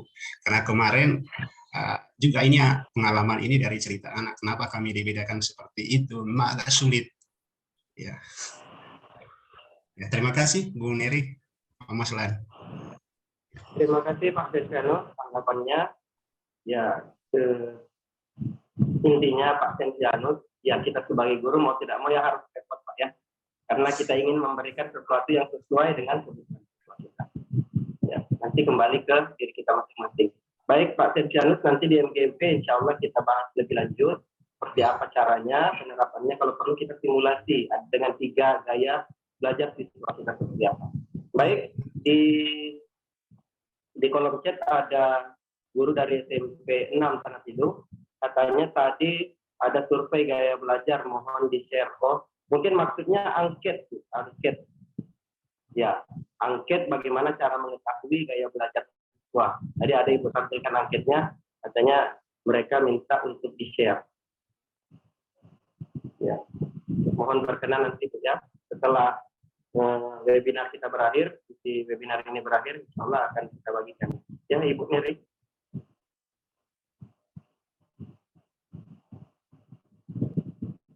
Baik, Bapak Ibu, waktu untuk tanya jawab 10 menit sepertinya sudah berakhir, dan ada satu lagi narasumber kita yang sepertinya sudah tidak sabar, Ibu Dewi.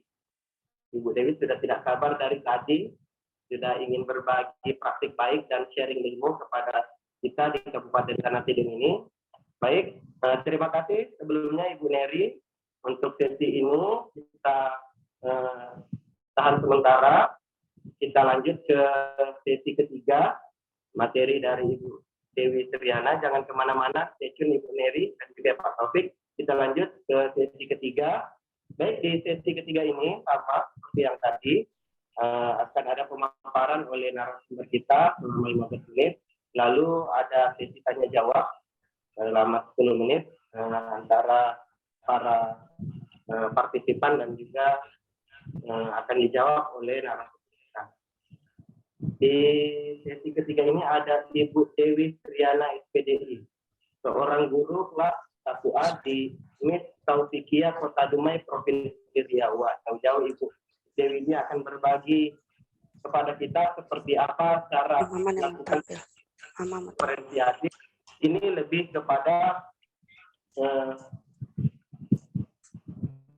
seperti apa intervensi kita kepada siswa-siswi kita dengan kemampuan literasi rendah. Ini untuk guru bahasa Indonesia stay tune terus, karena Ibu Dewi akan berbagi seperti apa kita memfasilitasi siswa-siswi kita dengan kemampuan literasi yang berbeda-beda. Baik, sudah siap Ibu Dewi? Insya Allah sudah siap Pak Maslan.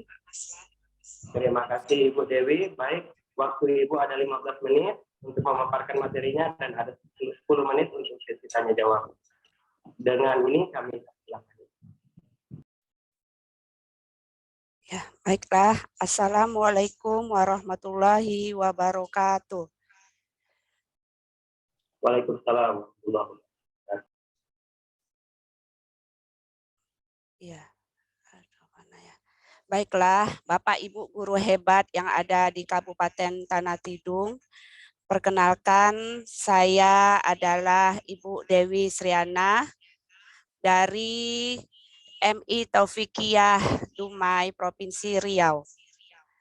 Saya di sini sebagai guru madrasah yang akan berbagi pengalaman, tepatnya berbagi pengalaman kepada Bapak Ibu guru hebat, walaupun mungkin di sini saya tingkatannya mengajar di Madrasah Ibtidaiyah atau sekolah dasar, sementara Bapak Ibu guru hebat mengajar di tingkat SMP, tapi apa salahnya kita sebagai guru berbagi pengalaman, mungkin dari pengalaman saya, mungkin bisa diambil untuk sebagai contoh atau ada tambahan mungkin dari Bapak guru hebat nanti mengenai video pembelajaran saya dan yang PPT yang akan sediakan.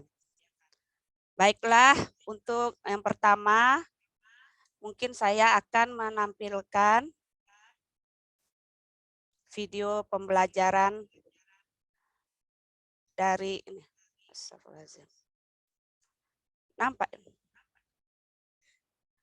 Nampak Pak Maslan? Sudah tampil Bu sudah full screen, silakan.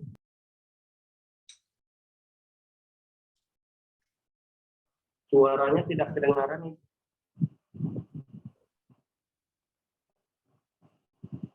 Mungkin jika audionya bermasalah, mungkin Ibu bisa menjelaskan sedikit siapa jalannya pembelajaran Ibu ini.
Jangan ribut, astagfirullah.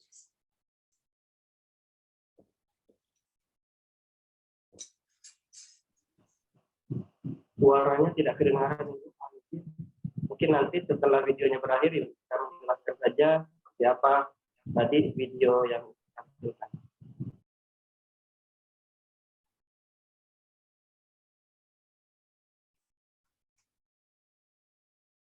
Baiklah, itulah video yang setelah saya lakukan ketika mengajar itu sebagian ya, video singkat dari yang sudah saya lakukan. Baiklah, sekarang saya akan menampilkan PPT yang sudah saya buat. Mungkin nanti dari video ini ada kelanjutannya untuk sesi pertanyaan mungkin setelah saya menampilkan PPT dari saya ini. Ya. Ini ya. Ini kok bisa besar. Gimana Pak Maslan? Udah nampak Pak Maslan?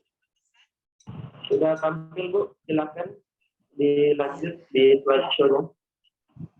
Oh ya, baiklah.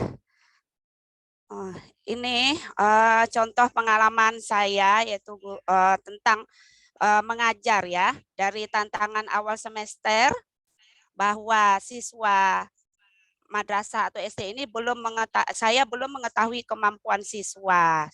Setelah itu baru saya memberikan solusi yang diberikan. Ini ya, meluangkan waktu mengajar membaca menggunakan kartu huruf. Ini saya lakukan ketika saya praktek mengajar setelah istirahat. Ya ada jam agak 5 atau 10 menit, saya panggil anak-anak yang punya kemampuan literasi rendah. Jadi saya panggil anak tersebut untuk belajar membaca. Mungkin buat Bapak Ibu guru hebat di tingkat SMP di kelas awal juga mungkin ada menjumpai anak-anak kita yang belum lancar membaca. Ini juga boleh mungkin dilakukan oleh Bapak Ibu atau mungkin di ruangan khusus, tidak di kelas. Seperti saya kalau di SD atau MI itu udah biasa. Tapi kalau mungkin kita SMP, mungkin anaknya malu. Ya, jadi mungkin Bapak Ibu bisa memanggil misalnya di ruang pustaka atau ruangan khusus yang tidak terlihat oleh teman yang lain. Memang inilah nilai tambah buat Bapak Ibu guru hebat. Untuk pembelajaran terdiferensi ini, guru harus lebih kreatif supaya anak didik kita ini semua mampu membaca ya. Jadi anak didik kita ini tidak ada lagi yang buta huruf. Jadi guru jika ada mendapati siswa seperti ini ya harus berbuat lebih. Ya, Setelah ya, ini juga menggunakan kalender bekas, saya tulis huruf juga bisa. Ya, dituliskan huruf untuk anak belajar membaca. Ya, bagaimana strategi guru untuk menerapkan literasi di kelas? Ya, sini yaitu rutin membaca, yaitu membuat program khusus membaca yang dilakukan setiap hari. Misalnya, membaca 10 sampai 15 menit sebelum kegiatan belajar dimulai. Nah, ini dari sekolah saya, ini rutin saya lakukan setelah membaca doa. Jadi anak-anak disuruh membaca 10 sampai 15 menit. Begitu juga dengan anak tingkat SMP juga boleh ya Bapak Ibu. Kita tes membacanya, jadi kita tahu nanti di mana di awal, biasanya di kelas 7 itu lebih bagus ya. Jadi ibaratnya Bapak Ibu tahu gimana anak yang sudah lancar baca atau yang belum. Jadi kalau yang belum, kita sediakan waktu khusus buat anak tersebut. Nah, kalau ini program dari Tanuto Foundation, ini dari dulu bagus, itu menyediakan pojok baca. Jadi macam-macam buku, dari buku cerita atau buku pelajaran bisa diletakkan sini. Di jam-jam istirahat anak-anak disuruh membaca buku. Disuruh membaca buku ya. Jadi daripada main terus nak, silahkan ke pojok baca, belajar baca ya nak. Kita aturkan mungkin seperti itu ya. Selanjutnya ada juga kami menyediakan itu membuat pohon literasi untuk di ruang kelas. Nah, ini juga bagus buat anak untuk berkarya ya sambil berliterasi. Membuat mading karya dengan literasi secara berkelompok. Selanjutnya, memberikan intervensi khusus kepada peserta didik yang kemampuan literasinya rendah dengan cara, ini tadi ya, sudah ada videonya, memberikan waktu khusus kepada peserta didik tersebut. Jadi memang Bapak Ibu guru hebat nih punya waktu lebih gitu dengan ikhlas ya, memanggil anak-anak yang kurang lancar baca, sediakan waktunya, mungkin kalau malu dia di sekolah, bisa di rumah kita panggil, yuk nak datang ke rumah ibu. Ya, mungkin karena kemampuan ekonomi orang tuanya, beliau dulu waktu SD masih suka membantu orang tua bekerja sehingga lupa untuk belajar. Yang selanjutnya memberikan reward kepada peserta didik supaya lebih semangat membaca buku ya. Ini saya ya pernah lakukan untuk anak-anak dan sekolah kami juga gitu, yang bisa menulis cerita atau membaca puisi, pidato dan sebagainya yang berhubungan dengan literasi. Iya. Jadi Bapak Ibu guru hebat, untuk menganalisis kebutuhan anak yang perlu diperhatikan adalah sebagai berikut ya. Kita perlu memahami apa yang sedang terjadi pada anak. Setiap anak adalah unik, sehingga kebutuhan seorang anak akan berbeda dengan anak yang lain. Jadi lakukanlah observasi yang berulang dalam mengamati tingkah laku anak. Membangun budaya literasi di sekolah itu yang pertama itu bisa mengkondisikan lingkungan fisik sekolah yang ramah literasi. Mungkin Bapak Ibu di sekolahnya sudah ada ya yang melakukan ini.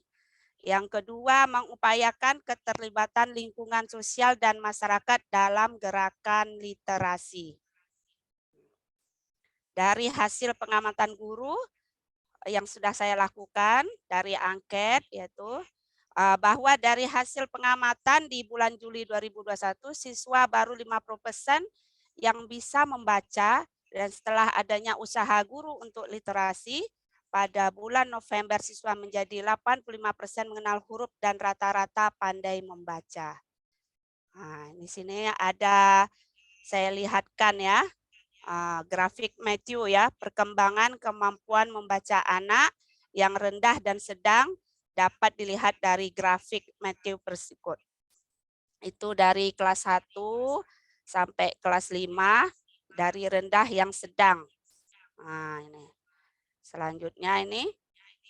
Bahwa dari bacaan grafik tersebut menggambarkan perkembangan kemampuan membaca anak kata per menit di berbagai kelas 1 sampai kelas 5.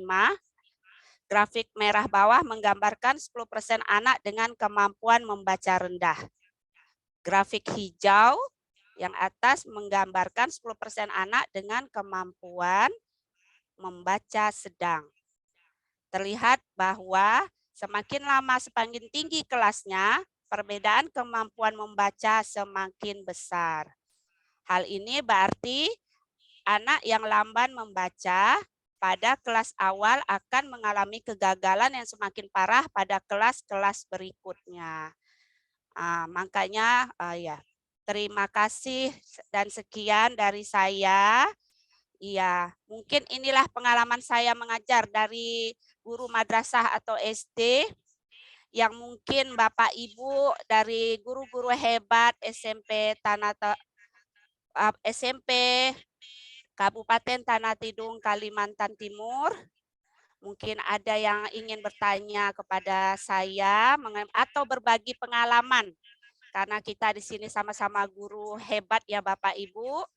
Kita bertujuan untuk mencerdaskan anak bangsa untuk kemajuan negara Indonesia ini. Jadi mungkinlah di sini saya juga ditunjuk oleh Tanoto Foundation dan terima kasih kepada Kabupaten Tanah Tidung dari Dinas Pendidikannya yang telah menunjuk saya ya bisa berbagi pengalaman kepada Bapak guru hebat yang di SMP Tanah Tidung. Terima kasih dan sekian saya kembalikan kepada Pak Maslan sebagai moderator untuk melanjutkan acara ini. Baik, terima kasih Ibu Dewi Triana yang sudah berbagi bagaimana beliau menerapkan pembelajaran diferensiasi lebih khusus kepada siswa dengan literasi yang rendah. Jadi Bapak Ibu, Ibu Dewi Triana tadi mengajar di tingkat MI dan beliau sudah berbagi seperti ini strateginya agar kita bisa meningkatkan literasi di sekolah kita. Mungkin ini Bapak Ibu guru bahasa Indonesia ini lebih tepat lagi guru bahasa Indonesia. Tapi dari guru mata pelajaran lain juga boleh silakan bertanya jika ada yang penasaran dari Bapak Ibu tim literasi sekolah biasanya ada itu. Mereka mungkin mau bertanya apa strategi mereka dalam meningkatkan literasi di sekolah. Silakan Bapak Ibu yang mau bertanya.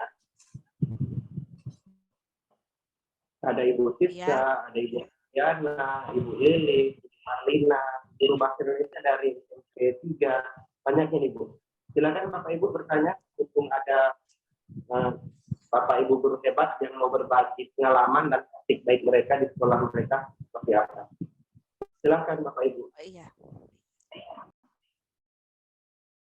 Mungkin ini Pak Maslan bisa ditunjuk satu dari guru Tanah Tidung yang aktif saat ini yang untuk menceritakan atau berbagi pengalaman apakah ada di sekolahnya masih ada anak yang belum lancar membaca. Jadi bagaimana baiknya kita sebagai guru ya Pak ya. Kalau saya tidak kelihatan ini yang mana Pak Maslan yang bisa nih nampak. Sambil kita menunggu Bapak Ibu, kita tunggu guru bahasa Indonesia atau guru yang lain bertanya, atau jika memang tidak ada, bisa salah satu guru dari partisipan kita hari ini untuk menanyakan tentang literasi. Sudah Bapak Ibu, silakan.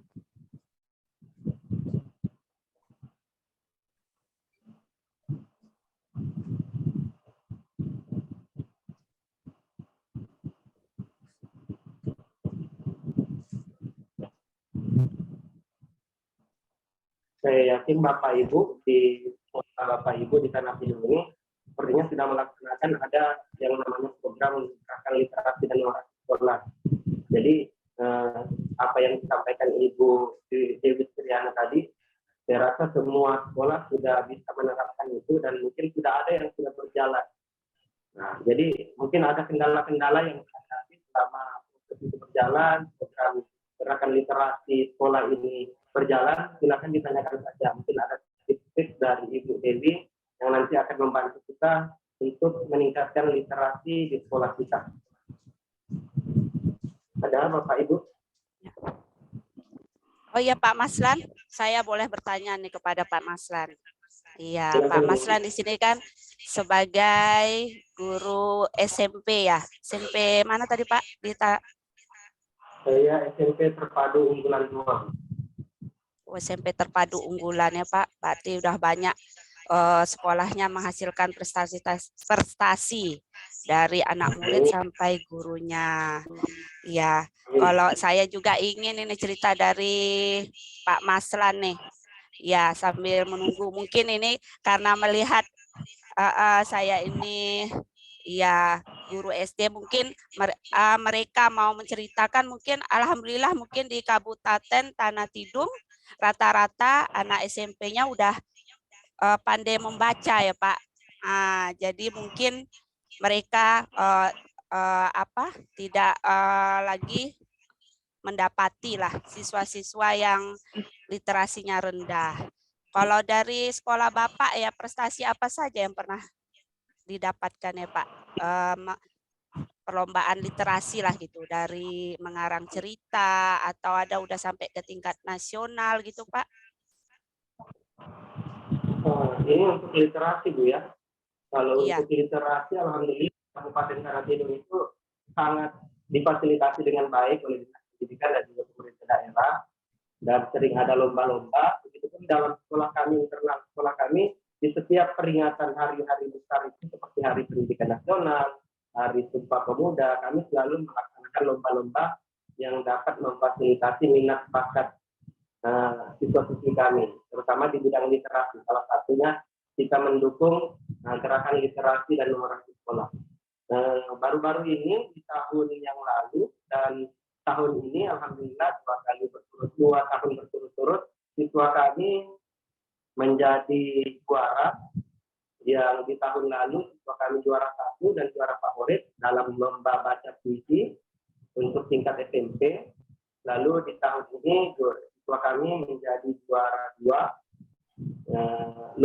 lomba baca puisi yang diadakan oleh Dewan Pendidikan Kabupaten Tanah Tidung. Ini ada Dewan Pendidikan kami, Bu. Mereka melaksanakan lomba dan seluruh sekolah dari tingkat SMP mengikutinya, dan kami diminta untuk mengirimkan video dan mengupload video di Facebook dan menandai Dewan Pendidikan. Alhamdulillah, siswa kami masih bisa meraih prestasi menjadi juara 2 di tahun ini. Itu sebagian dari prestasi kami di bidang literasi. Oh iya, hebat-hebat Pak Teh ya. Berarti dari sesuai lah dengan namanya SMPN Unggulan. Ya, kalau kami Pak, jadi saya cerita sama Pak Maslan aja lah dulu. Karena mungkin ada nih guru kesibukan ya. Jadi kalau sekolah kami ini sekolah yang sangat sederhana sekali Pak, madrasah. Dan lokasinya berada tepat di pinggiran laut Pak. Jadi kalau musim pasang itu, pasang keling namanya kalau kami sebut di sini itu, awal bulan dan akhir bulan itu pasti. Itu kalau masuk jalan sekolah Pak, kami itu mau sampai selutut. Tapi alhamdulillah semangat anak-anak murid kami dan guru-guru kami dalam mengajar tetap terlaksana dengan baik. Insya Allah belum pernah libur Pak. Karena alhamdulillah sekolahnya tinggi, cuma jalan masuknya gitu. Yang gangnya itu selalu kebanjiran, kalau apalagi ditambah air hujan. Jadi Dumai itu kalau yang dekat pelabuhan itu seperti kota terapung Pak. Namanya Dumai kota tapi dekat laut, sering terapung sama air pasang.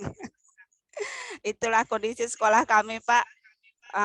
Memang kami juga surprise nih dapat kesempatan yang diberikan oleh Tanuto Foundation yang pernah berkunjung ke sekolah kami. Memang sekolah kami juga sebagai mitra dari Tanuto Foundation dari Jakarta, melihat kami mengajar. Waktu itu terpilihlah kelas 1 saya dan kelas 6 ada teman saya untuk disuting juga wawancara.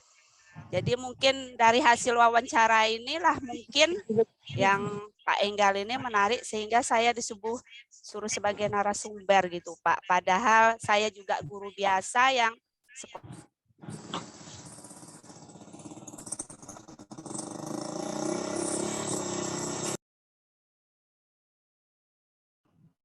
Halo Ibu Dewi, sepertinya terputus Bapak Ibu. Baik, sambil kita menunggu jaringan dari Ibu Dewi Tiana dan kita menunggu pertanyaan dari Bapak Ibu, jika memang Ibu Dewi tidak bisa bergabung lagi, nanti pertanyaannya bisa kita teruskan dijawab oleh Bu Dewi Tiana setelah forum ini bisa, ataupun nanti kita lewat MGP bisa kita bahas bersama. Ya Bapak Ibu. Baik, untuk waktu sepertinya sudah lewat dari perkiraan kita Bapak Ibu, sungguh sangat luar biasa diskusi kita hari ini. Ada 3 narasumber yang sudah berbagi praktik baik dan pengalaman kepada kita semua. Sampai saya lihat di kolom chat ada sesi tanya jawab antara Ibu Mary dan ya. Nanti jika memang seperti itu, jika memang ada pertanyaan yang belum sempat kami akomodir, berhubung keterbatasan waktu, webinar ini hanya kita laksanakan selama 2 jam saja, apalagi di sela-sela kesibukan Bapak Ibu dan juga narasumber kita, insya Allah nanti kita akan bantu diskusikan bersama, atau nanti Bapak Ibu dari narasumber bisa membagikan kontaknya jika berkenan, agar kita bisa sharing ilmu dan diskusi bersama. Ya, saya rasa jika sudah tidak ada lagi pertanyaan Bapak Ibu, waktu juga sudah menunjukkan hampir pukul 11:30 waktu Indonesia Tengah. Untuk di waktu Indonesia Barat di Jakarta ini sudah pukul 12 lewat. Baik Bapak Ibu, sebelum Maaf kita Pak Salwa, Pak Maslan tadi terputus karena lampu mati. Langsung hilang. Alhamdulillah ada cadangan. Ya, mohon maaf tadi terputus. Oke, terima kasih Pak Maslan dan Bapak Guru hebat atas waktu kesempatan yang telah diberikan kepada saya. Mudah-mudahan dengan adanya acara sharing session ini bermanfaat bagi Bapak Guru hebat semuanya. Kita saling berbagi pengalaman. Baik, terima kasih Ibu Dewi. Kita sharing pengalaman, dan begitupun sebelum kita mengakhiri kegiatan ini, saya ingin meminta dari narasumber untuk memberikan closing statement dari Pak Taufik, Ibu Mary, dan Ibu Dewi Triana. Closing statement mungkin sekitar 1 menit tentang pembelajaran terdiferensiasi, bisa memberikan kesimpulan atau tips-tips yang sederhana saja kepada Bapak Ibu dari Kabupaten Tanah Tidung ini, agar mereka lebih semangat lagi dalam melaksanakan pembelajaran terdiferensiasi. Mungkin Bapak Taufik dulu, silakan Pak, closing statement-nya, waktunya dipersilakan. Bisa didengar? Bisa Pak, silakan Pak. Apa ya? Kalau saya pembelajaran diferensiasi ini spesifik di kurikulum Merdeka, ya. Jadi di situ letak perbedaan antara kurikulum Merdeka dengan kurikulum sebelumnya. Tetapi memang kita harus menyesuaikan di semua kurikulum. Ya, kalau di kurikulum Merdeka tidak ada perubahan, kita tidak menerapkan pembelajaran diferensiasi, ibaratnya mau makan bakso, mau makan mie ayam, minumnya tetap teh botol sostro. Jadi tidak ada artinya perubahan kurikulum. Jadi kita harus mulai. Yang salah itu tidak mencoba. Apapun itu lebih baik mencoba daripada tidak. Tidak ada yang salah sebenarnya. Yang salah adalah yang tidak mencoba. Itu, Pak. Luar biasa, Pak. Sampai botol sostro, mantap. Siang-siang begini, Pak ya. Baik, terima kasih Pak Muhammad Taufik sudah berbagi bersama kami dan closing statement-nya. Lanjut ke Ibu Mary Yani. Silakan Ibu, closing statement-nya 1 menit, dipersilakan. Baik, terima kasih Pak Maslan atas kesempatannya. Sebelumnya saya mengucapkan banyak terima kasih kepada Bapak Ibu yang sudah mengikuti webinar pada hari ini. Kita sebenarnya sama-sama belajar. Saya juga tidak lebih baik daripada Bapak Ibu semua yang ada di sini, tetapi kebetulan saya yang dipercaya, diminta untuk berbagi tentang pengalaman saya kepada Bapak Ibu. Intinya pembelajaran berdiferensiasi ini adalah pembelajaran yang bervariasi supaya kita bisa mengcover kebutuhan belajar dari murid kita. Mungkin selama ini kita mengajar hanya ceramah monoton. Nah, dengan pembelajaran berdiferensiasi inilah kita bisa membuat sebuah variasi pembelajaran yang mendukung kurikulum yang saat ini sedang dikencangkan oleh Kemendikbud, yaitu kurikulum merdeka. Nah, jadi seperti kata Pak Taufik tadi, mau tidak mau kita harus belajar. Kita harus mencoba. Karena jika kita tidak mencoba ya pastinya tidak akan bisa berjalan dengan baik. Seperti itu Bapak Ibu. Memang awalnya terasa sulit, tapi ketika kita jalani terus-menerus, kita akan terbiasa dan yang sulit itu akan menjadi sebuah kebiasaan yang menyenangkan bagi kita. Seperti itu. Mungkin itu saja Pak Maswan. Terima kasih. Luar biasa Bu, banyak sangat mengena di kami semua. Semoga menjadi sangat bermanfaat buat kami semuanya. Baik, Ibu Dewi, sepertinya Ibu Dewi ini terkendala mati lampu. Saya tidak melihat nama Ibu Dewi di partisipan. Baik, tidak apa-apa. Semoga tidak mengurangi hari ini, dan saya yakin dari Pak Taufik dan juga Ibu Neri sudah sangat mewakili dari tiga narasumber kita tentang materi berbagi pembelajaran terdiferensiasi kita pada hari ini. Baik Bapak Ibu, di kolom chat Ibu Diana sudah mengirimkan lembar pertanyaan pre dan post test. Jadi Bapak Ibu ada link yang sudah dibagikan, mohon diisi kesediaannya Bapak Ibu untuk mengisi tentang pelatihan, tentang webinar kita hari ini, agar dapat diisi. Nanti juga akan kami sampaikan ke grup guru SMP agar bisa diisi dan menjadi bahan refleksi kita, dan insya Allah akan menjadi bahan diskusi kita di FDP dan tindak lanjut dari kegiatan hari ini. Baik, terima kasih Bapak Ibu, terutama Bapak Ibu narasumber Pak Taufik. Terima kasih Pak Taufik. Jangan bosan-bosan berbagi dengan kami di Tanah Tidung. Ya, begitu juga Ibu Neri. Terima kasih Ibu Neri sudah mau berbagi pada kami. Insya Allah semua yang Bapak Ibu sampaikan tadi sangat menginspirasi kami untuk terus melaksanakan pembelajaran terdiferensiasi dan mengakomodir kebutuhan siswa kami di SMP Tanah Tidung. Insya Allah akan meningkatkan mutu pendidikan kita di Kabupaten Tanah Tidung dan di Indonesia pada umumnya. Baik Bapak Ibu, jangan lupa untuk mengisi prosesnya tadi yang telah saya katakan ada di kolom chat. Lalu Bapak Ibu, untuk Bapak Ibu dari, terima kasih pula untuk Bapak Ibu dari Tanuto Foundation yang telah memfasilitasi kami. Yang seperti kata Ibu Diana, Tanuto Foundation ini menjadi maksumlak yang baik buat kami. Setelah kami dipertemukan dengan Ibu, Bapak Ibu guru hebat dari seluruh Indonesia, agar bisa berbagi bersama kami di Kabupaten Tanah Tidung. Terima kasih Tanuto Foundation, ada Ibu Arum, ada Pak Tanu, dan ada Ibu Yose.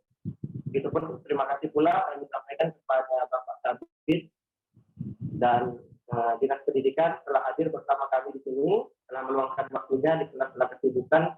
Ada Pak Kasih GTK, Pak Zulfiansa, dan Ibu Kasih Kurikulum dan Peserta Didik, Ibu Diana MPD. Baik, Bapak Ibu, sepertinya banyak yang perlu didiskusikan hari ini, namun waktu pula yang membatasi kita. Insya Allah silaturahmi terus terjalin. Jika ada yang akan kita diskusikan, kami mohon kesediaannya Bapak Ibu narasumber agar nomor WA ataupun nomor kontaknya akan kami bagikan ke Bapak Ibu yang lain. Siapa tahu ada yang ingin ditanyakan lebih lanjut atau ada yang ingin ditindaklanjuti agar Bapak Ibu bisa membantu mendampingi. Baik, Bapak Ibu, terima kasih sekali lagi. Hari ini sudah sangat luar biasa. Waktu yang diberikan malah sudah lebih dari 2 jam. Meskipun sedikit agak molor tadi di pembukaannya, tidak apa-apa. Semoga tidak mengurangi nilai dan kita bertahan dari kegiatan kita hari ini. Bapak Ibu, sebelum kita menutup dan saya mengembalikan ke MC pada hari ini, saya ingin menutup kegiatan kita pada hari ini dengan 2 buah pantun. Izinkan kami untuk menyampaikan pantun sebagai penutup. Bapak Ibu, yang pertama, pasang bubu dapat ikan selangat. Cakep. Dimakan pakai sambal terasi. Cakep. Bapak Ibu, ayo semangat. Kita terapkan pelajaran terdiferensiasi. Cakep. Mantap, mantap. Yang kedua, ke Tanah Tidung lalu ke Riau. Cakep. Di Jatim menuju Balikpapan. Cakep. Bapak. Jangan tahu bertemu lagi di lain kesempatan. Insya Allah. Mantap Pak Maslan. Bapak Ibu sudah hadir. Semoga semuanya bermanfaat buat kita semuanya. Sekali lagi saya mohon maaf, saya selaku moderator banyak kekurangan hari ini. Segala yang baik datangnya dari Allah Subhanahu Wa Taala, dan segala yang kurang dan hilaf itu datangnya dari diri kami sendiri. Terima kasih, lebih dan kurangnya saya mohon maaf. Assalamualaikum warahmatullahi wabarakatuh. Tetap semangat Bapak Ibu. Waalaikumsalam warahmatullahi wabarakatuh. Terima kasih Pak Maslan. Wow, luar biasa sekali. Pak Maslan sudah memandu kita pada hari ini dengan baik bersama dengan narasumber kita ya Bapak Ibu. Baik Bapak Ibu, selanjutnya nanti kita akan tindak lanjuti kegiatan kita ini di kegiatan MGMP ya Bapak Ibu. Nanti saya bersama teman-teman Pasda kita, nanti kami akan briefing dulu, kami akan meeting dulu, kami akan mempersiapkan segala sesuatunya untuk kegiatan kita di MGMP. Mungkin nanti kami akan tetap berkontak dengan Pak Tanu dan teman-teman tim Tanoto Foundation untuk melakukan kegiatan selanjutnya lagi ya, untuk menindaklanjuti hasil materi kita hari ini. Nah, nanti teman-teman di tingkat MGMP mohon nanti tetap terus bergabung bersama kita untuk belajar bersama, untuk belajar terkait pembelajaran terdiferensiasi dan lain-lainnya, seperti materinya Ibu Neri juga luar biasa menarik Bu, ini menambah referensi kami ya untuk menyikapi kurikulum merdeka. Untuk itu teman-teman di tingkat MGMP nanti kami akan membagikan, setelah meeting bersama dengan Pasda, kami akan membagikan alur pelatihan kita dan jadwal pelatihan kita. Mungkin seperti itu, kami mengucapkan terima kasih banyak kepada Pak Tanu beserta tim, kemudian Bapak Ibu narasumber yang luar biasa. Mohon nanti kalau kami lagi butuh, mungkin nanti kami akan kontak lagi Bu Neri, Pak Taufik, dan Bu Dewi. Terima kasih banyak. Dan Pak Maslan juga terima kasih banyak atas panduan kegiatannya hari ini. Kemudian Bapak Ibu Kepala Sekolah yang sudah sempat bergabung dan Bapak Ibu Guru yang luar biasa hari ini tetap stay di ruang Zoom kita. Mudah-mudahan kita tetap semangat dan bisa bertemu lagi secara tatap muka di kegiatan MGMP. Terima kasih banyak. Kita tutup ya Bapak Ibu. Terima kasih Ibu. Terima kasih Bu Dewi, luar biasa. Terima kasih Bu Diana. Terima kasih. Terima kasih. Terima kasih semuanya. Mungkin Pak Maslan bisa ini kali ya, ambil gambar kita. Saya di keyboard saya ini tidak bisa Pak. Ayo silakan. Pakai HP ya. Nah ini kepala sekolah Ibu Nursia. Ada narasumber, tolong di screenshot nanti dibagikan ke grup Pak Kono.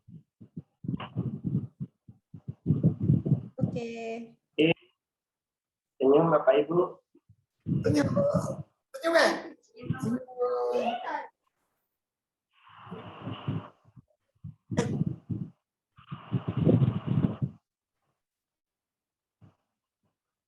Oke, terima kasih Bapak Ibu.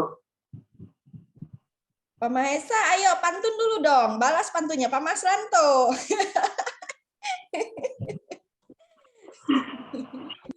Saya begadang mikir pantun itu, Bu. Gitu ya.